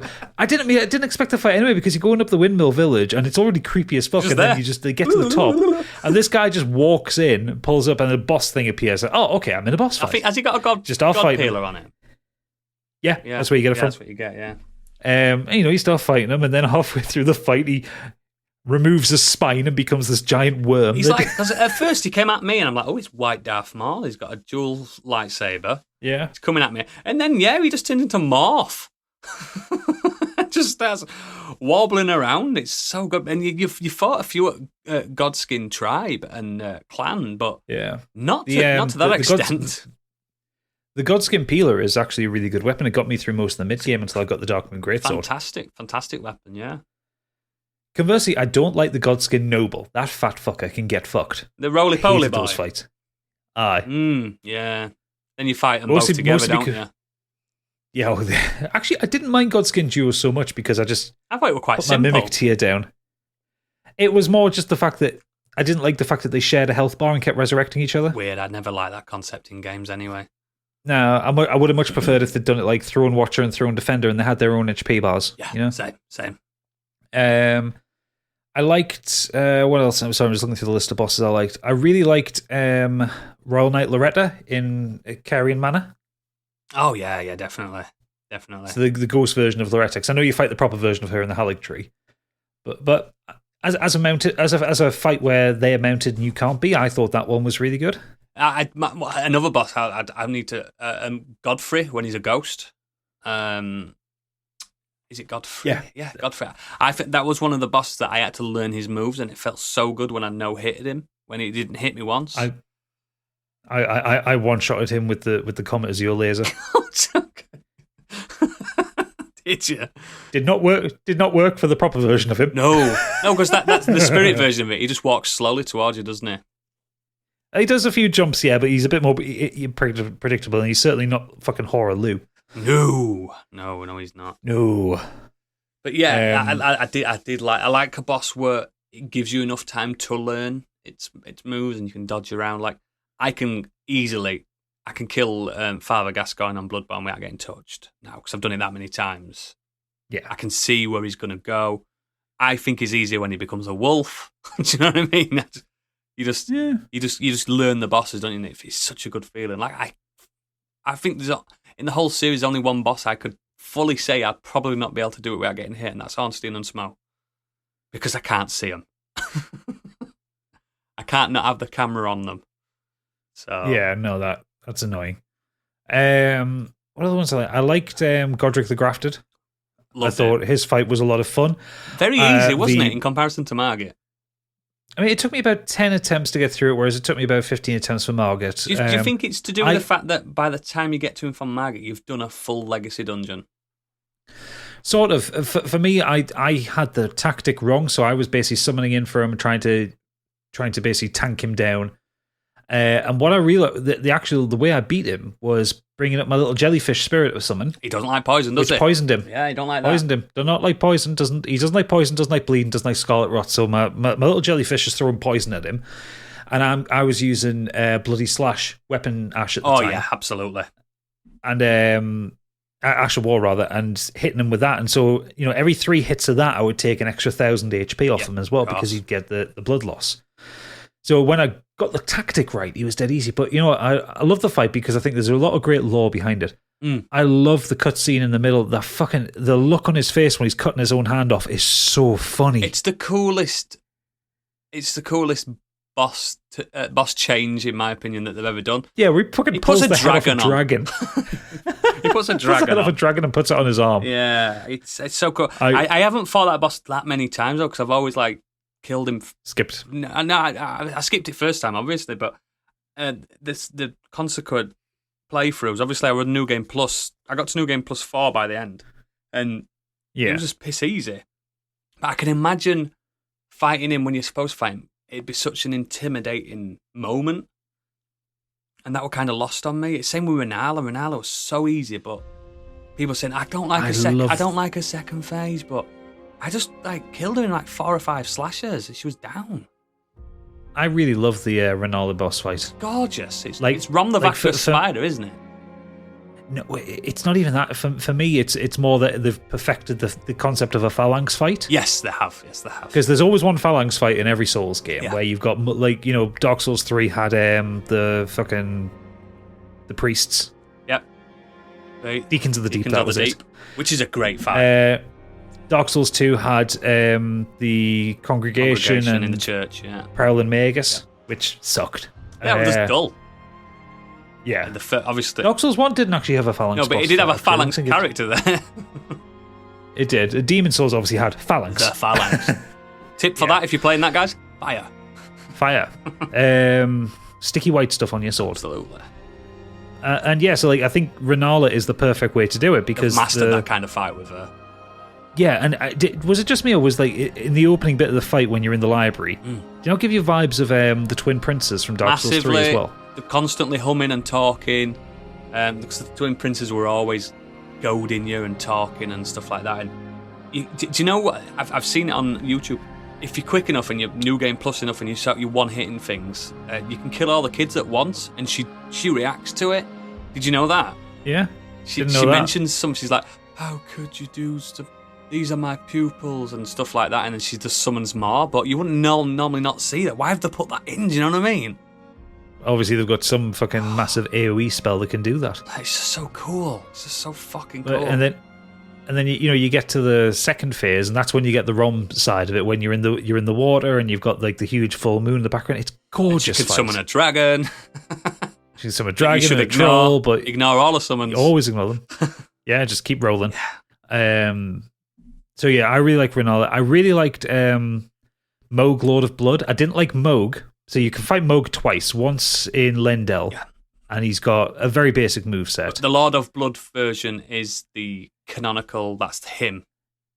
Yeah, and that's the proper lore-appropriate one. Yeah. You get the creepy fucking weird shit with Michaela in that fight. Yeah. But he's just got some really interesting blood attacks and blood fighting, and it's so good. Did you know, I watched Boundary Break the other day, did you know that the Michaela inside that egg is fully created? There's actually a thing in there and you can see it. I think the DLC is going to be based around Michaela. I do, because what Millennia says as well, Millennia is looking for Michaela still. Yeah, I think it's going to be. I think is there's supposed to be a place in the Halig tree where Michaela was being like grown effectively from being a child before Moog stole him. There is. Yeah, you can see where it's been ripped out. Yeah, so and apparently there's a reading on the subreddit. There's a lot of lore around Michaela. So everyone's assuming that the DLC will be based around Michaela. I think it's going to be, which I'm fine for. Rani, Ranella, not Rani's sister or brother, whatever it was, and Michaela. I think it's going to be that kind of. It's going to be the demigods that we haven't really seen. Yeah, and hopefully the Colosseums. Please open the Colosseums. Daddy wants to fight. Colosseums you can't get into. One of the bosses did I enjoy fighting? So talked about Astel. I absolutely loved the Astel fight. Yeah, me too. I liked. Sorry, I'm just reading through the list of them here. Parphanax or Parphanax, the big dragon. I don't think you fought that. Placidusax. Yeah, that's the one. I love that. Yeah, I haven't fought him yet, but I've seen his design. It's the most Swedish, Norwegian death metal looking dragon you've ever seen in your life. It's incredible. The music kicks in. It's not that difficult. It's just got a lot of HP. It's how you do the Unnamed King type fight. They've mastered that now. I really liked, and I liked the twist. I liked fighting Ofnir. So did I, and how feeble he is. Godfrey, rather. Oh, Godfrey. Oh, sorry. Yeah, Godfrey. Where the hell am I getting Ofnir from? I don't know, but I knew exactly who you meant when you said Ofnir it. Ofnir even a boss in this game?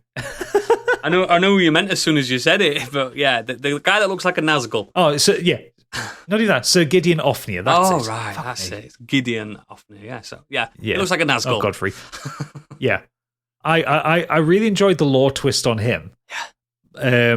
The fact that he is someone, I saw this on Reddit. Someone called him Sir Gideon Ofnir, Lord of the Dunning-Kruger effect, because he's clear. His full title is Gideon Ofnir, the All-Knowing. It's like, but he doesn't actually know anything. In this age, he was the closest to becoming an Elden Lord. Yeah, some of the lore. That's why he's got all that knowledge. But he's also absolutely adamant that a Tarnished can't become the Elden Lord. And look at him. Shows what he knows. Look at him with his walking stick and stuff like that. It's like he failed, didn't he? He clearly failed at his mission, and he's not happy. He's failed. He's bitter. And he adopted. He helps you to a point. He adopted Lou. What's her name? Something Lou. Nephilia. Is it Ophelia Lou? Because she says she's the daughter of Nephili. Nephili. That's it. Yeah. He adopts her. It's as if it's some kind of way of like, I couldn't do it, so maybe you can have a go. That kind of thing. Yeah, but I love his style. I mean, I two-shotted him. I got him on the second go. So easy. It wasn't a hard fight. He's got some badass magic. Oh yeah, it's just really nice when I was really like walking up because you fight him in the room where you fought the spirit version of Godfrey, and he's giving you the full baddie monologue. You'll never become the Elden Lord. Give us back attack him. Yeah, just walk behind him, stab him in the back, Comet Azure, finish him off, mint. I remembered what I did. I did the because I had Moog's blood thing.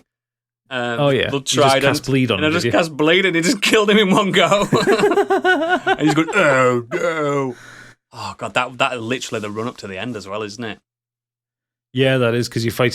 That's like literally like round the corner from starting like the gauntlet of 3 Godfrey. Tough bosses. Yeah, I also really liked Radagon, but I hated Elden Beast. We enjoyed Radagon, didn't we? Radagon was a lot of fun. Me and you on him, like, it was perfect. Yeah. So for people who haven't heard the last week's podcast, Oodles helped me with the end run because, as I said, I'd made a glass cannon character and I would have had to level up about 10 levels in vigor. It took too long. Yeah, we spent the afternoon of Good Friday and we blasted through the end of it. For me, it was a good way to honour people's Jesus Christ. Yes. But I love the Radagon fight because he's got a really cool moveset. Obviously, the cutscene going into it where you get that he's hanging up as Marika, then he drops the ground, he gets up as Radagon. Because I was quiet and you clicked and you were like, Radagon is Marika. And you were like, wow, and there you go. Look at him. Gender neutral. I love his design as well, where it's like his body is shattered. He is shattered. The Elden Ring's inside. And he's got the Elden Ring inside him. Yeah, it's like he's as shattered as the lance between. And that's to do with the opening cutscene that we haven't even mentioned, where he's trying to fix it.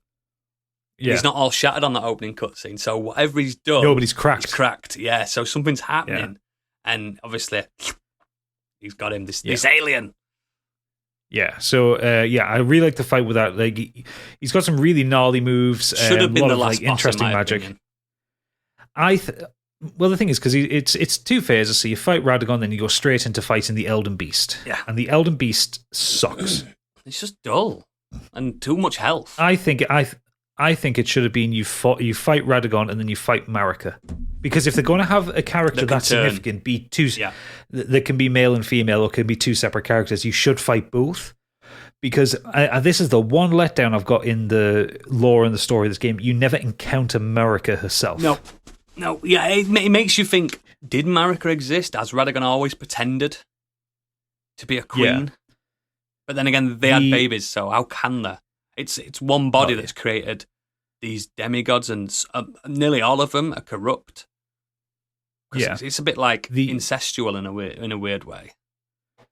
Conversely, I would have also been okay with having a Radagon fight, which was a bit more like the Gwyn fight, where it was a weakened, like someone who's been spoken about in legend of spoken about how powerful they are to the end, and you get to them and they're this kind of withered husk.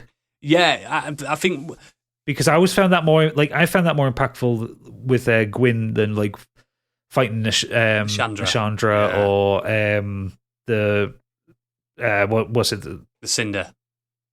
Cinder, that's it, the Lord of Cinder. Yeah.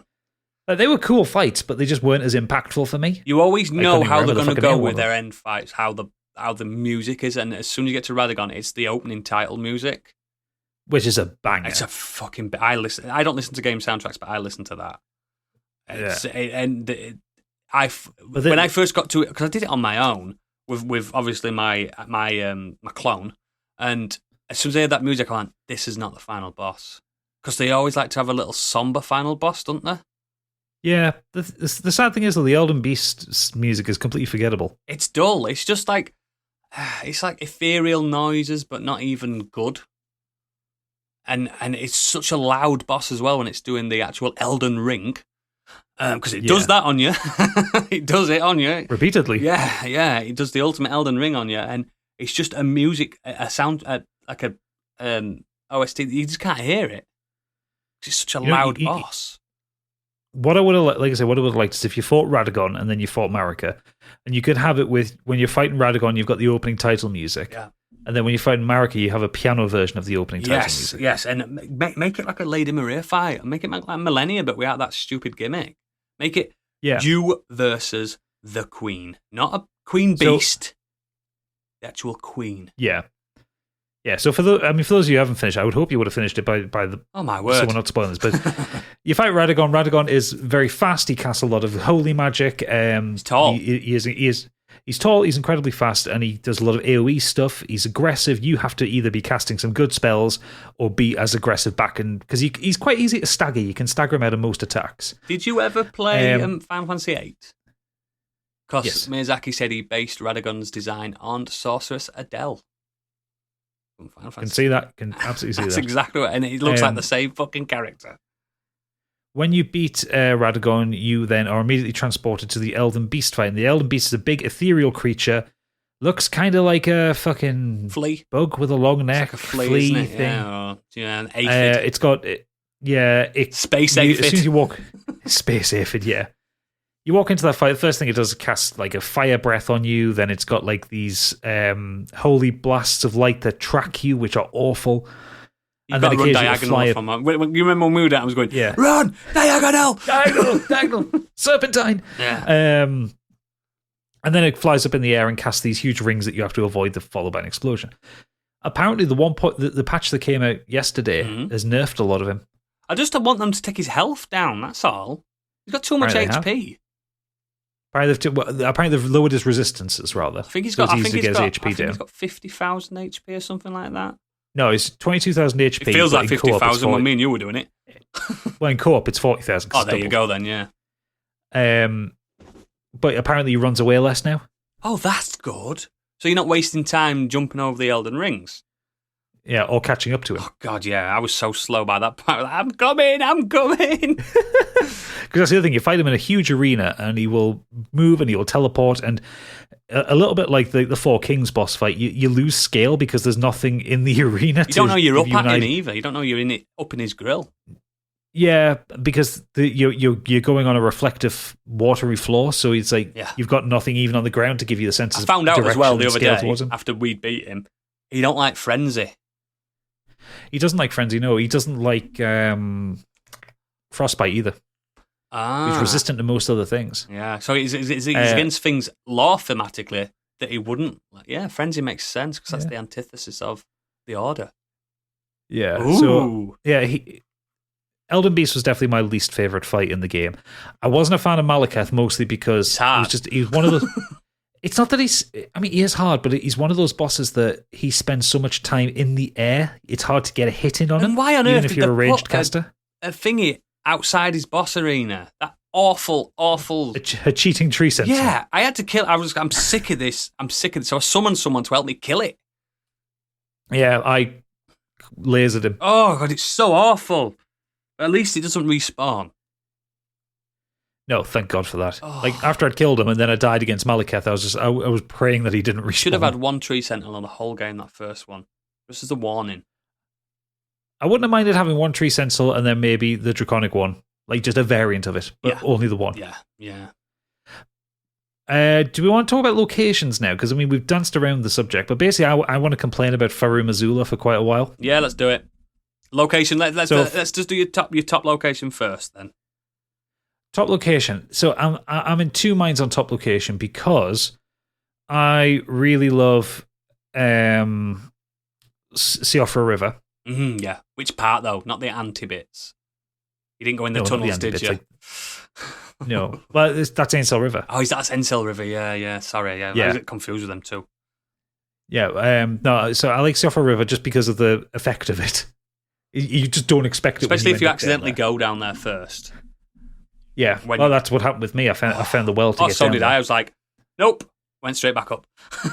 Yeah, and by proxy, like Nokron and Nokstella because they're kind of the same area. So stunning. I love a galaxy background. Oh yeah, me too. And it just works. The skyboxes in this game are fantastic.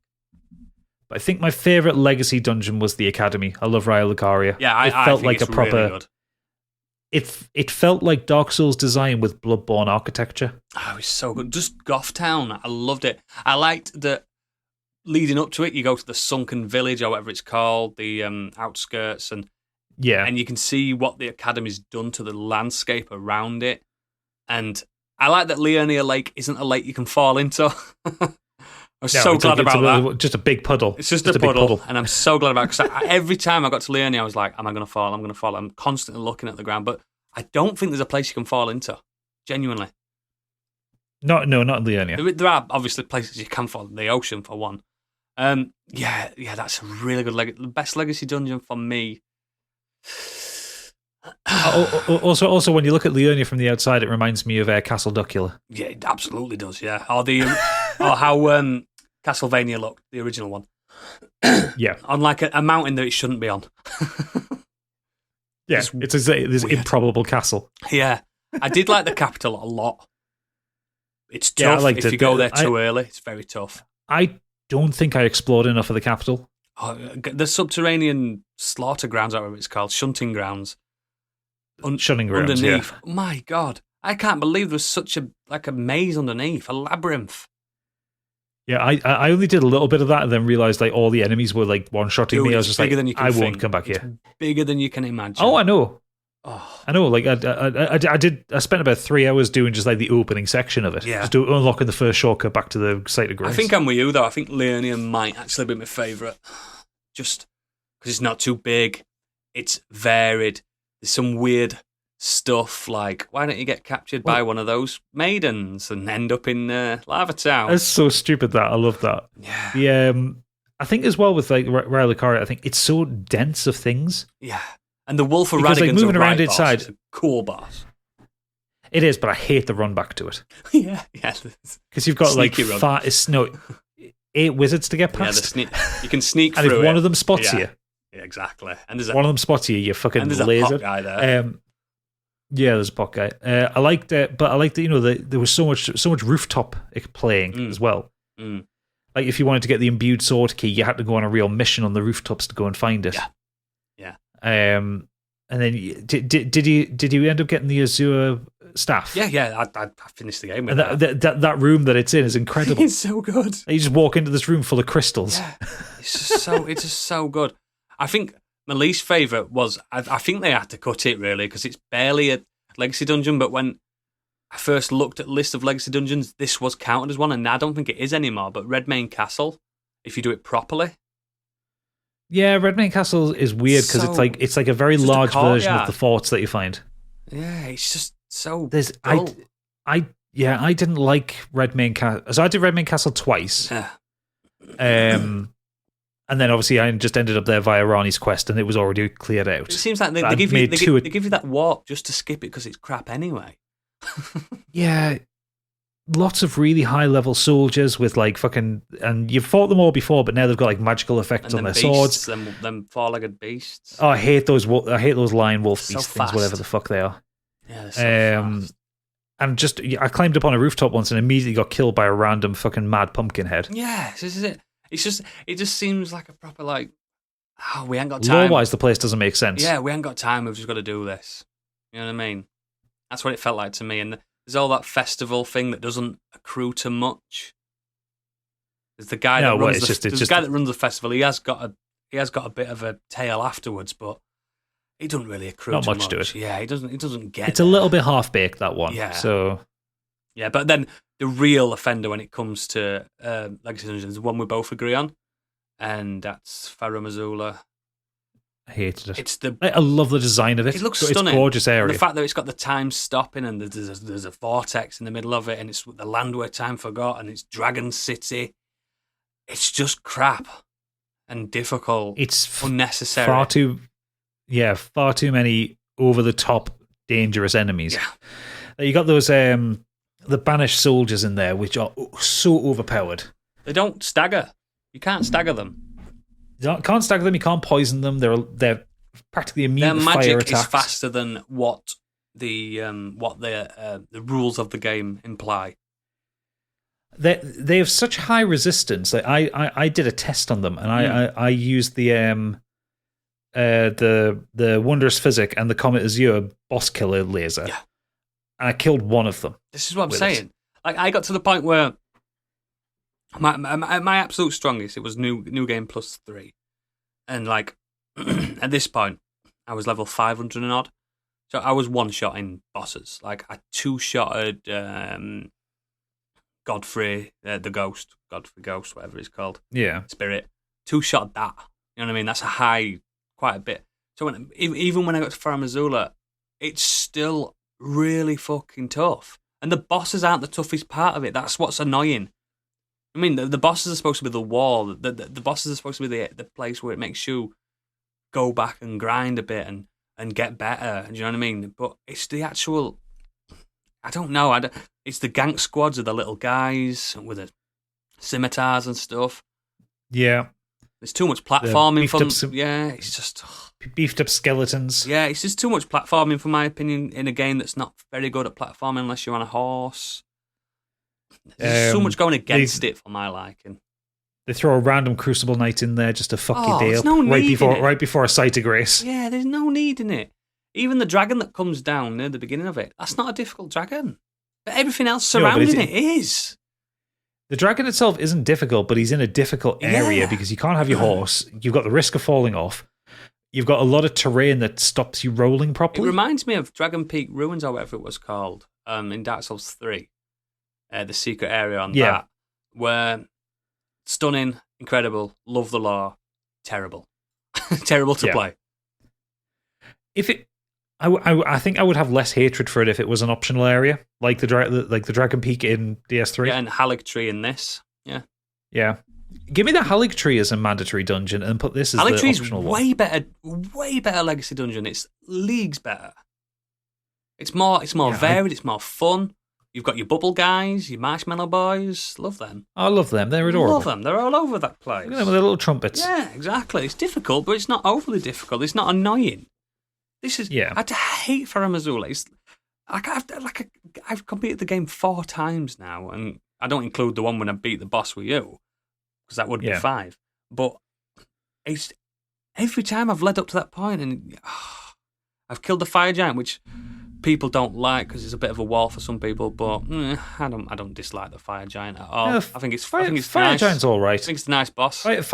Fire giant is one that's more intimidating than he actually is. Get his leg, and when you avoid his dodge roll. I'm warped to there, and the second time I thought, is there a way I don't have to do this? Do I have to agree to do this? is this an option? Because it feels like an option, doesn't it?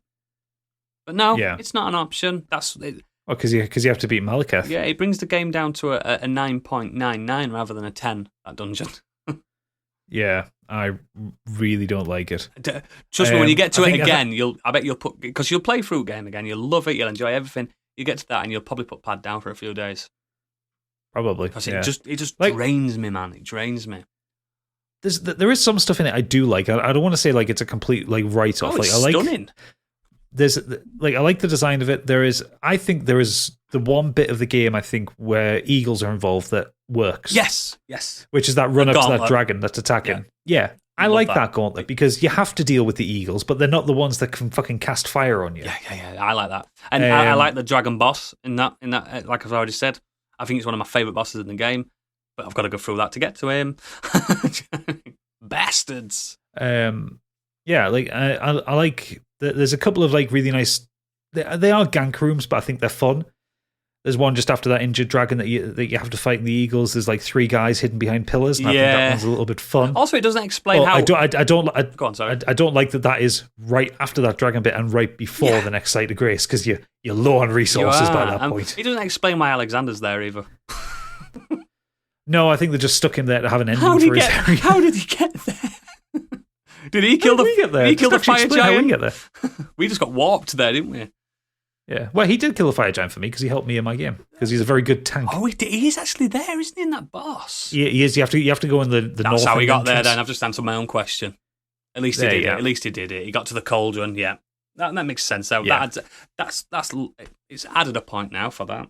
That's fine. I'm happy with that. But yeah, I know people. I've seen loads of people on Twitter, loads of people in our Discord love Faramazula, and I feel like there's something wrong with me. I'm glad that you agree with me. No, I really didn't like it. Like, it wouldn't take much for me to like it. Yeah, I think it would need like maybe a slightly lower density of enemies. Yeah, still have hard enemies in there.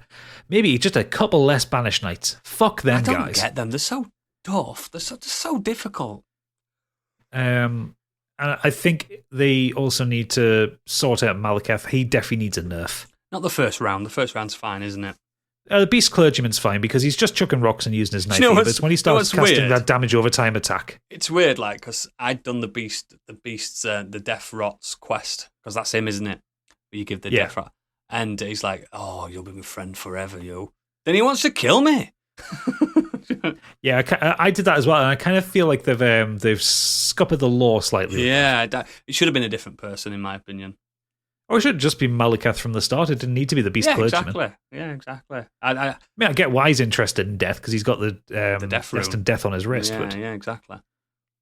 But yeah, I really didn't like Faramazula. I think Rylakara is my favourite legacy dungeon. I do really like Stormville. It feels like a proper classic Souls level. It feels like, do you know what it feels like to me? And you'll agree with me. It's Demon Souls. Yeah, it's just Boletaria all the way through. It's about as long as the whole is Boletaria as well. Oh, mate, from the beginning of the game to the end of Stormville, that's about as long as Demon Souls. That whole bit. Demon Souls is not a long game. You can beat it in 5 hours without rushing. True, yeah. I mean, it was the proof of concept, wasn't it? Yeah, Elden Ring is a staggering achievement. Oh, massively. It's such a good game. Massively. Is there anything else you want to bring up? Because we've been talking about this now for a little while, but I mean, I can still talk about this game endlessly. I think we haven't really talked about his favourite builds, stuff like that, and his favourite weapons, the actual gameplay. Oh, okay. Yeah, we can talk about that. We've done the lore, we've done his bosses, we've done the, but we haven't done his gameplay bits. So, yeah, that's a very good point. So, obviously, gameplay is expanded now. You've got some of the Sekiro movement in there, and you've got Torrent, your horsey boy. And you know what? And no one's talked about this. Weapons don't break. They don't. Which is fucking perfect. I saw an interesting reason why Torrent might be called Torrent. Oh, go on. So if you Google Elden Ring Torrent, you get the lore page. You don't get a fucking Pirate Bay page. Fantastic. I don't know if that's actually the case, but I just thought that was really funny. I hope so. I hope that's why they did it. We need to find out what it's called in Japan, don't we? Yeah. But yeah, so you got Torrent, so he's your best boy, gives you mounted combat, he's got a double jump, which is just adorable. He just casts his own little kind of extra platform. Can you remember in magic. The original concept of this game? He had 6 legs like Odin's horse. Yeah, he did. Took it out of him, didn't he? And took his legs off. Yeah, I think probably for the better. Yeah, because it had just been flippity-floppity legs everywhere. Yeah. Much to both of our excitement, they brought back power stancing from Dark Souls 2, where if you have 2 of the same class of weapon held on, you can get bonus animations. Which is by far bonus attacks. The greatest thing about Dark Souls 2. Oh, yes. By far. But I'm a big Dark Souls 2 defender. I do love Dark Souls 2. I love Dark Souls. I love all my children. Yeah. They've obviously got a wide range of magic things, and the game is definitely built for you to have some kind of magical capability. That's why they don't call it MP anymore. It's FP, focus points. So you now have sorceries, and previous games you had pyromancies, which are now incantations. Yep. You also have faith spells as well, depending on which holy line you want to follow. Arcane spells as well. Yeah, arcane spells if you want to be a heretic and you want to do blood-based stuff. You want to go against the 2 fingers and stuff like that. Yes. So yeah, you have, and there are a lot of spells in this game. But speaking of arcane, they've only just fixed that, you know. Yeah. Like, so my build that I went through the game with, I've said before, was a bit of a glass cannon. So he had a decent amount of HP, but just kind of not enough for the end game. Not enough. But I'd originally started going through on a strength dex build, so like a quality build. I haven't done that in years. That's what I normally do a first playthrough on, because I like a sword and a shield. That makes sense. And then I realised kind of when I was getting towards the end of Raya Lucaria, that it kind of wasn't that viable because I needed range. Yeah. So I ended up pivoting slightly towards int as well. So I started using sorceries. Yeah. And obviously when you beat Renala, you can respec. So I respec around, started casting. I originally I was really focused on using like Carrion Phalanx and stuff like that, you know, just like having like Glint Blade Phalanx. Yeah, of course. Just to have a little bit of defensive option if people came close. Yeah. And then realised how good Carrion Blade? Carrion Slicer, that's it. How good that was at staggering enemies. It uses very little FP and it's fast. It's fast and it's powerful as all fuck. Yeah. Like, it staggers enemies really quick. And I just kept piling points into int, and then I started Rani's quest line. I looked at the rewards for it, I was like, Darkmoon Greatsword. Oh, did you? The Moonlight Greatsword. Mate, that was a surprise to me. I was screaming. Oh, it was such a good moment. But there was that, and then also find out you get like Rani's Dark Moon, which is an amazing spell. Which, do you know what? You're the first person that I've seen it actually in person, because I've never used it, and when I was playing with you, I was like, whoa. I didn't realise what it did. You cast a giant frost moon. Yeah, even though I've got enough intelligence, I'm got 99 intelligence now. I could use it, but I just never have. I was like, whoa. So I'll tell you about my build in a second. Well, when I was heading towards the end game, so I ended up using the Darkmoon Greatsword for basically till the end of the game. And then I had my boss deleting laser, which was Comet Azure, which is one of the highest value free spells that you can get. You don't actually have to buy it, you just get given it. Yeah, it's crazy, isn't it? If your intelligence is high enough. And then you combine that with the hidden cerulean tear, which you get from a tree spirit in near the volcano manor, which gives you infinite FP usage for like 15 seconds. Yeah. So I could basically it used get to be 30 seconds. Fucking hell. Yeah, it was meant. I used to be able to get 17 or 18 seconds worth of just pure unadulterated magic blast. Which is Kamehameha from Dragon Ball Z, basically.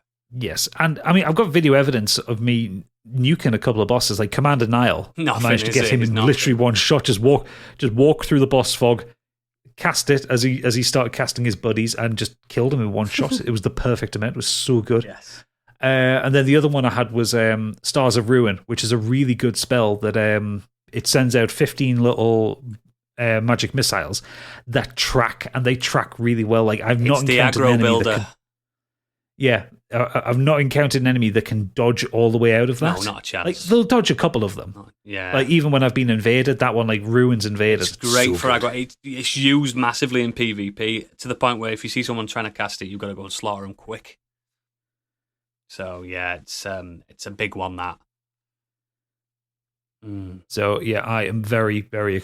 I was very, very happy with that build.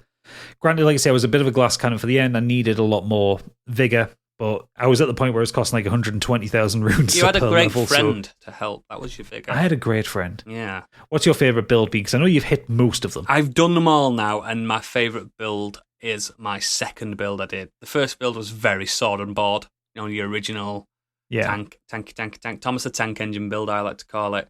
My second build was the Blood Mystic, affectionately called, where you've got to go quite far in the game to become a really exceptional Blood Mystic. You have to basically be a bit of a astrologer for a little bit, and then forget about your intelligence for a while and put Arcane up. It wasn't viable until the patched Arcane to make it actually work.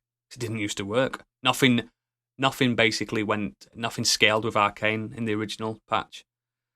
They just completely missed it out.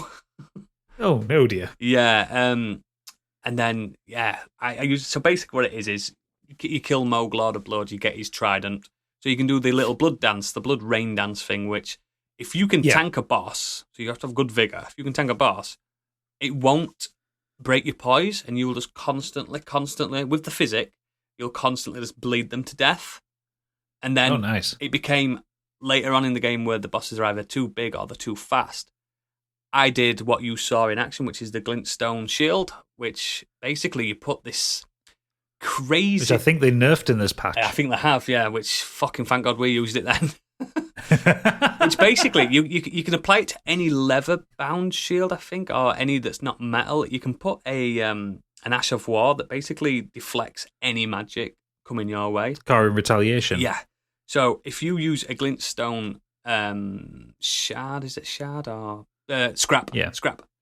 Glintstone scrap on you. You'll normally fire 3 little Glintstone missiles at the homing missiles at them. If you parry them quick enough, it triples or quadruples or something like that. The mass goes mental, and it turns them into homing soul lasers things from I think it was Dark Souls 2 originally we first saw those. Yeah. And you saw it, didn't you? For context, in the Radagon fight, Oodles would drop that down to me while I was getting set up for attacking with Arani's Great Moon. He would do that parry thing, and it would hit Radagon for 3,700 and something on the one hit. Bear in mind, I went down from level 500 to whatever level Gadget was, and I was like 151. I think. And it was still absolutely ripped. Like I could have killed Radagon in 4 hits. Yeah, but it's such an awkward spell to use because there's so many key movements you have to do. You have to kind of claw the pad a little bit. The dual sense, you've got to give it a little bit of a crab claw to do it. So sometimes I weren't hitting that parry quick enough, and you heard me audibly going, "Fuck, missed it!"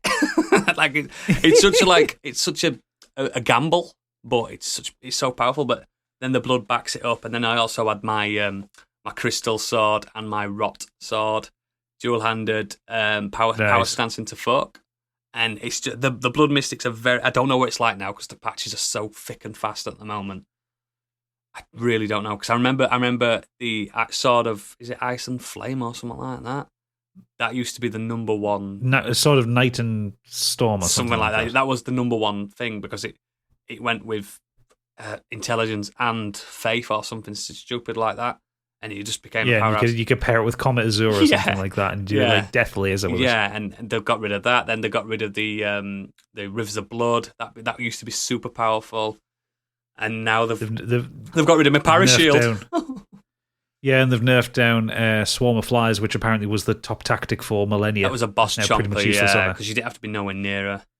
And the Ice Stomp, the Frost Stomp, which was good. But I think my next run through is not going to be for a good few weeks, maybe a month or so. But I'm going to go full incantation build, I think. I want to be grossly incandescent. Oh, lovely. Let's see if we can do that. So for me, I'll go back to the game in a few weeks once I've finished Tiny Tina's Wonderlands, and I'll carry on with the character I've got. I'll level up his vigor, and I'll go really enjoy New Game Plus 2. Well, I'm going to go and do the Halig Tree. I basically want to do as much as I can in New Game before I move to New Game Plus. Yeah.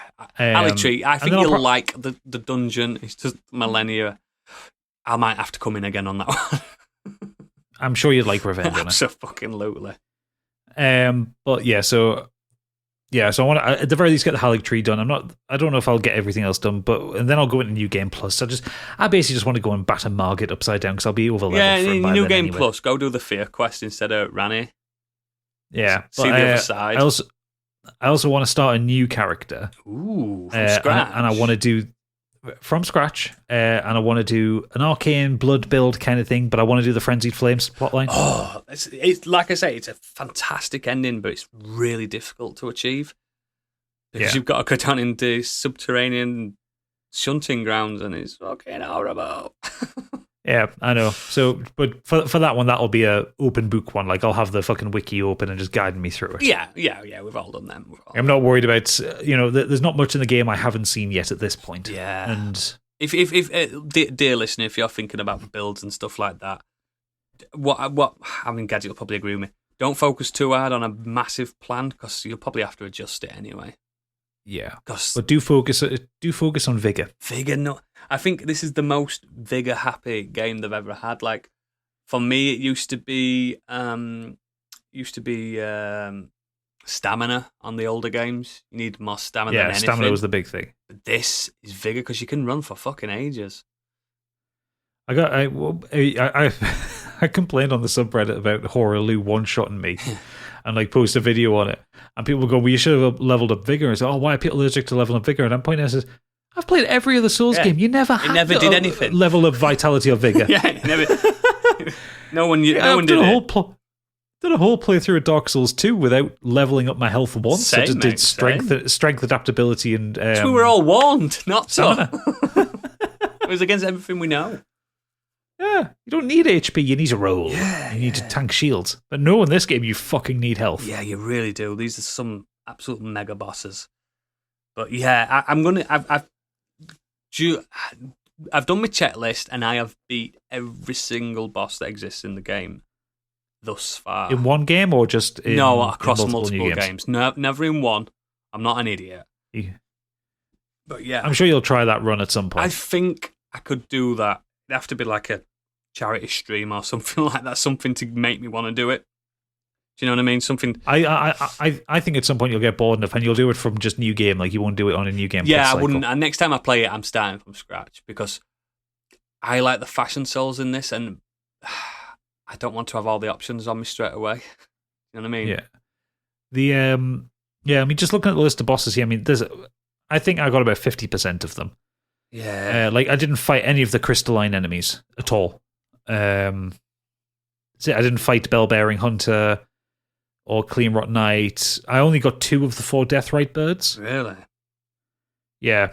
I mean, I found the third one, but I found him at the mountaintop, and I was not in the mood to fight him, so I just ran away. Yeah. I do like that, though, if like a boss appears and just like, oh, fuck you, no, I can't be bothered. I only fought a handful of dragons because I didn't find the dragons fun to fight. Yeah. Oh, yeah. I like the one on the lake at the beginning. Yeah, the men screaming at it. I love that. That one I did fight. I fought the what?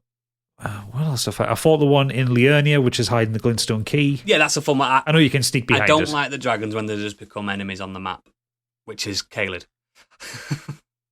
Yeah. There's no need. 3 dragons at once. There's still 2 boss ones in Caelid. Yeah, and then there's the lore with the big sleeping dragon is weird. Well, he's full of scarlet rot, isn't he? Yeah, he's dying. But if you kill him, all the other dragons die around him, and you get 75,000 runes. Good starting point, though. Yeah, it's just weird that it exists. I want a bit more on that.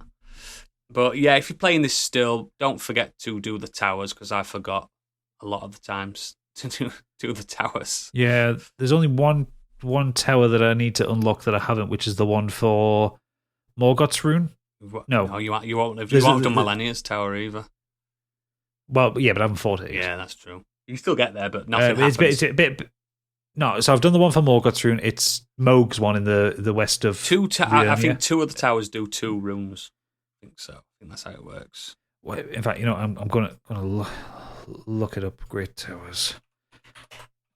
Yeah, for people that don't know, the circle, basically the coast in the centre of the map. You can't miss them. There's one in the middle of the ocean as well that you have to walk to. Sorry, Divine Tower. Yeah, that's it. I think that's the one I haven't done. Yeah, I think that's the one with Millennia's rune has to be done in the middle of the ocean. No, sorry, I haven't done the one for Rickard's Great Rune, so I haven't done the West Atlas one. One. Yeah, you just go the other way. Yeah, that's not that. It's guarded by that's by a boss. That's the one that's hidden off the side of Lendel. Yes, it is. So I don't know how to access it. Apparently, it's got a hidden entrance. It has. You'll find it. You'll find it. Trust me. There's a cave. I'm sure There's a cave down there. Hidden can only be found by going through a series of illusory walls and defeat Onyx Lord in the sealed tunnel. Yeah, the Onyx Lord it's the same thing as that. Do you know what the first crystal tunnel you go in is? That Crystal Giant. It's one of them. Oh, right. Okay. No, I don't think it is actually. I think it's a smaller version of that. I think it's like it's like a smaller Black Knife assassin, but it's crystal. It's not difficult. Yeah, it's a crystalline enemy. Yeah, it's not difficult. But yeah, the game's fucking good, guys. You listen to, you've got this far, you've got nearly 2 hours in listening to us ramble about a game without any cohesiveness. We just love it.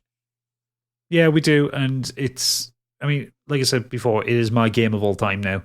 It's up there for me. It's top 5, I think, for me.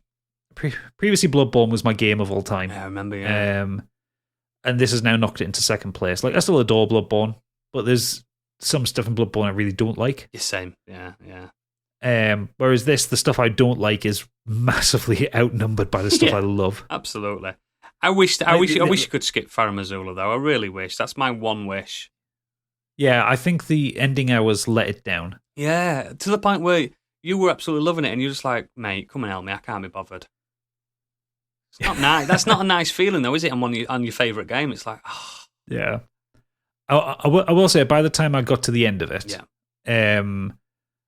I didn't feel like it had outworn its welcome, but I was getting that way. Yeah, and you don't want to get that way. That's the problem. No, which is why I've taken a break before doing the Halig Tree, because I know the Halig Tree will take us 10 hours or so. Yeah, I'd say it's about 10-15 hour area if you pace it. I'm fine with that, and I do need to investigate the consecrated snow grounds, because basically I ran through it just to get all the depths. Yeah, I just ran through it to get the map piece so I could have the complete map. Some good bosses there.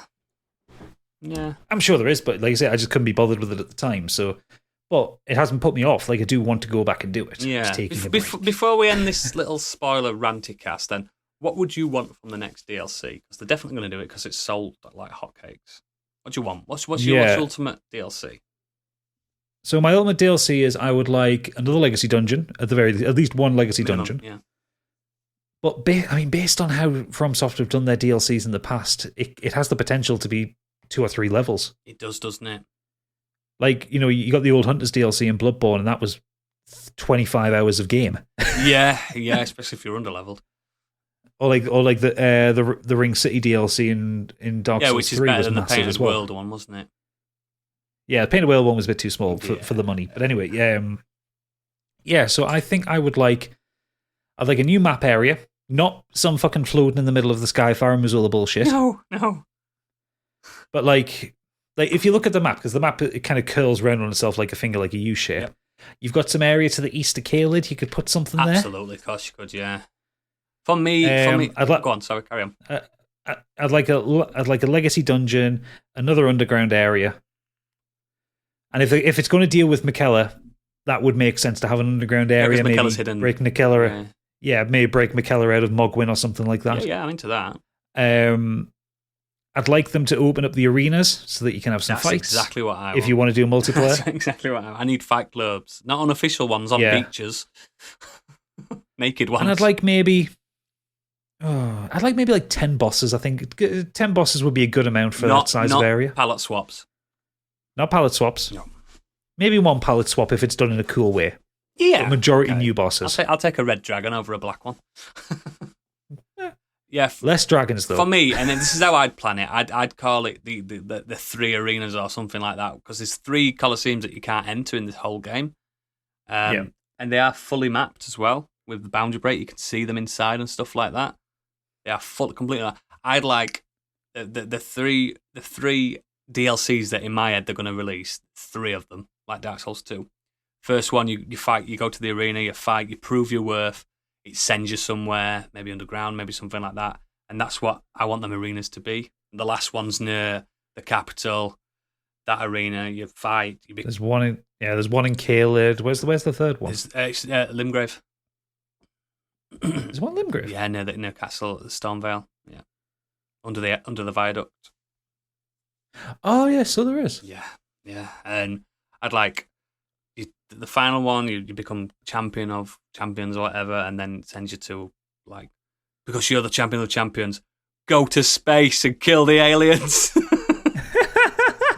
Space. Yeah, warp to space. But I just want them arenas not to be just hollow nothings. Yeah, no, I get that. Yeah, sense. I think that's the one thing that doesn't make sense to me. I'm so bad trying to get in. Yeah, there's one arena where there's a pot stood outside, just guarding it. Yeah, that's the one in Caelid, isn't it? Yeah, he's guarding it. That one in Caelid annoyed me because the amount of effort you go through to actually get there. To kill them you can't things. Jump down from above. He makes you kill 3. You can three giants, isn't it? No. So you kill them giants, and then you get to behind the pot. If you do the on the floor, there's 3 separate duels. Do you know where you duel against the computer? And you summon 3 of them, and you get a special prize. But he doesn't let you in. He doesn't move. He doesn't do anything. I didn't know that was a thing. Oh, yeah. You go through all that hell, killing 3 really tough summons, and nothing. You get a nice item. You know what I mean? You get a really good item from it, but nothing else to it. Yeah, I think if another well-designed legacy dungeon with some really cool visuals. A couple of really interesting boss fights, a couple of like good boss fights, nice little underground area extension because I do like the underground areas. I do a lot, and so and something maybe a bit more lore on the Golden Order or when did they start? Why did they come? What's their mission? Yeah, why? And obviously obviously it needs to be based around Mikella because we know that's the one demigod we know very little about. Yep, absolutely. And it's the body's there. What's the other one? What's the other one? Godfroy. Godfroy. Yeah. Yeah, that one. He needs a bit more because you just fight him and there's not much lore around him. Yeah, it's weird, isn't it? Yeah, because he's like the fucking redheaded stepchild of Godfrey, isn't he? Yeah, it makes no sense, does it? But yeah, that'd be nice. Bring it out. I'll pay for a pass if you want me to pay for a pass. Fucking hell. I trust them. If they want to do the Dark Souls 2 model and give us like 3 chunky DLCs. Trust them. I really do. I also hope they stick to the thing where you have to have some random requirement to get in there. Yeah, absolutely. I want a I didn't like it in Dark flannel. Souls. You get a speckled flannel and you got to take the speckled flannel to somewhere else. I didn't like it in Dark Souls 3 where it was just like another warp point that you could go to from the. Fuck that. Like part of the joy of going back and playing Dark Souls 2 is the little quest to find the keys to the various DLCs. So good. So yeah, so thank you everyone for listening to our ramblings. This was done purely so that we don't have to talk about it on the main podcast for a little while. Yeah. So as you can see, we've gotten until the DLCs. As you can see, we've gotten 2 hours out of all this, and I'm sure we will talk about it on the main podcast if we go back to the game. But it's done now for a while. If you're listening to this and you've got this far and you've never played it and you think, this sounds quite deeper than I thought, it is. It's deeper than we can discuss. It's deeper than we know. Yeah, even I've killed every boss that they've put in. I still don't know everything. I've not got everything. I've not killed all the enemies. You know what I mean? It's so deep.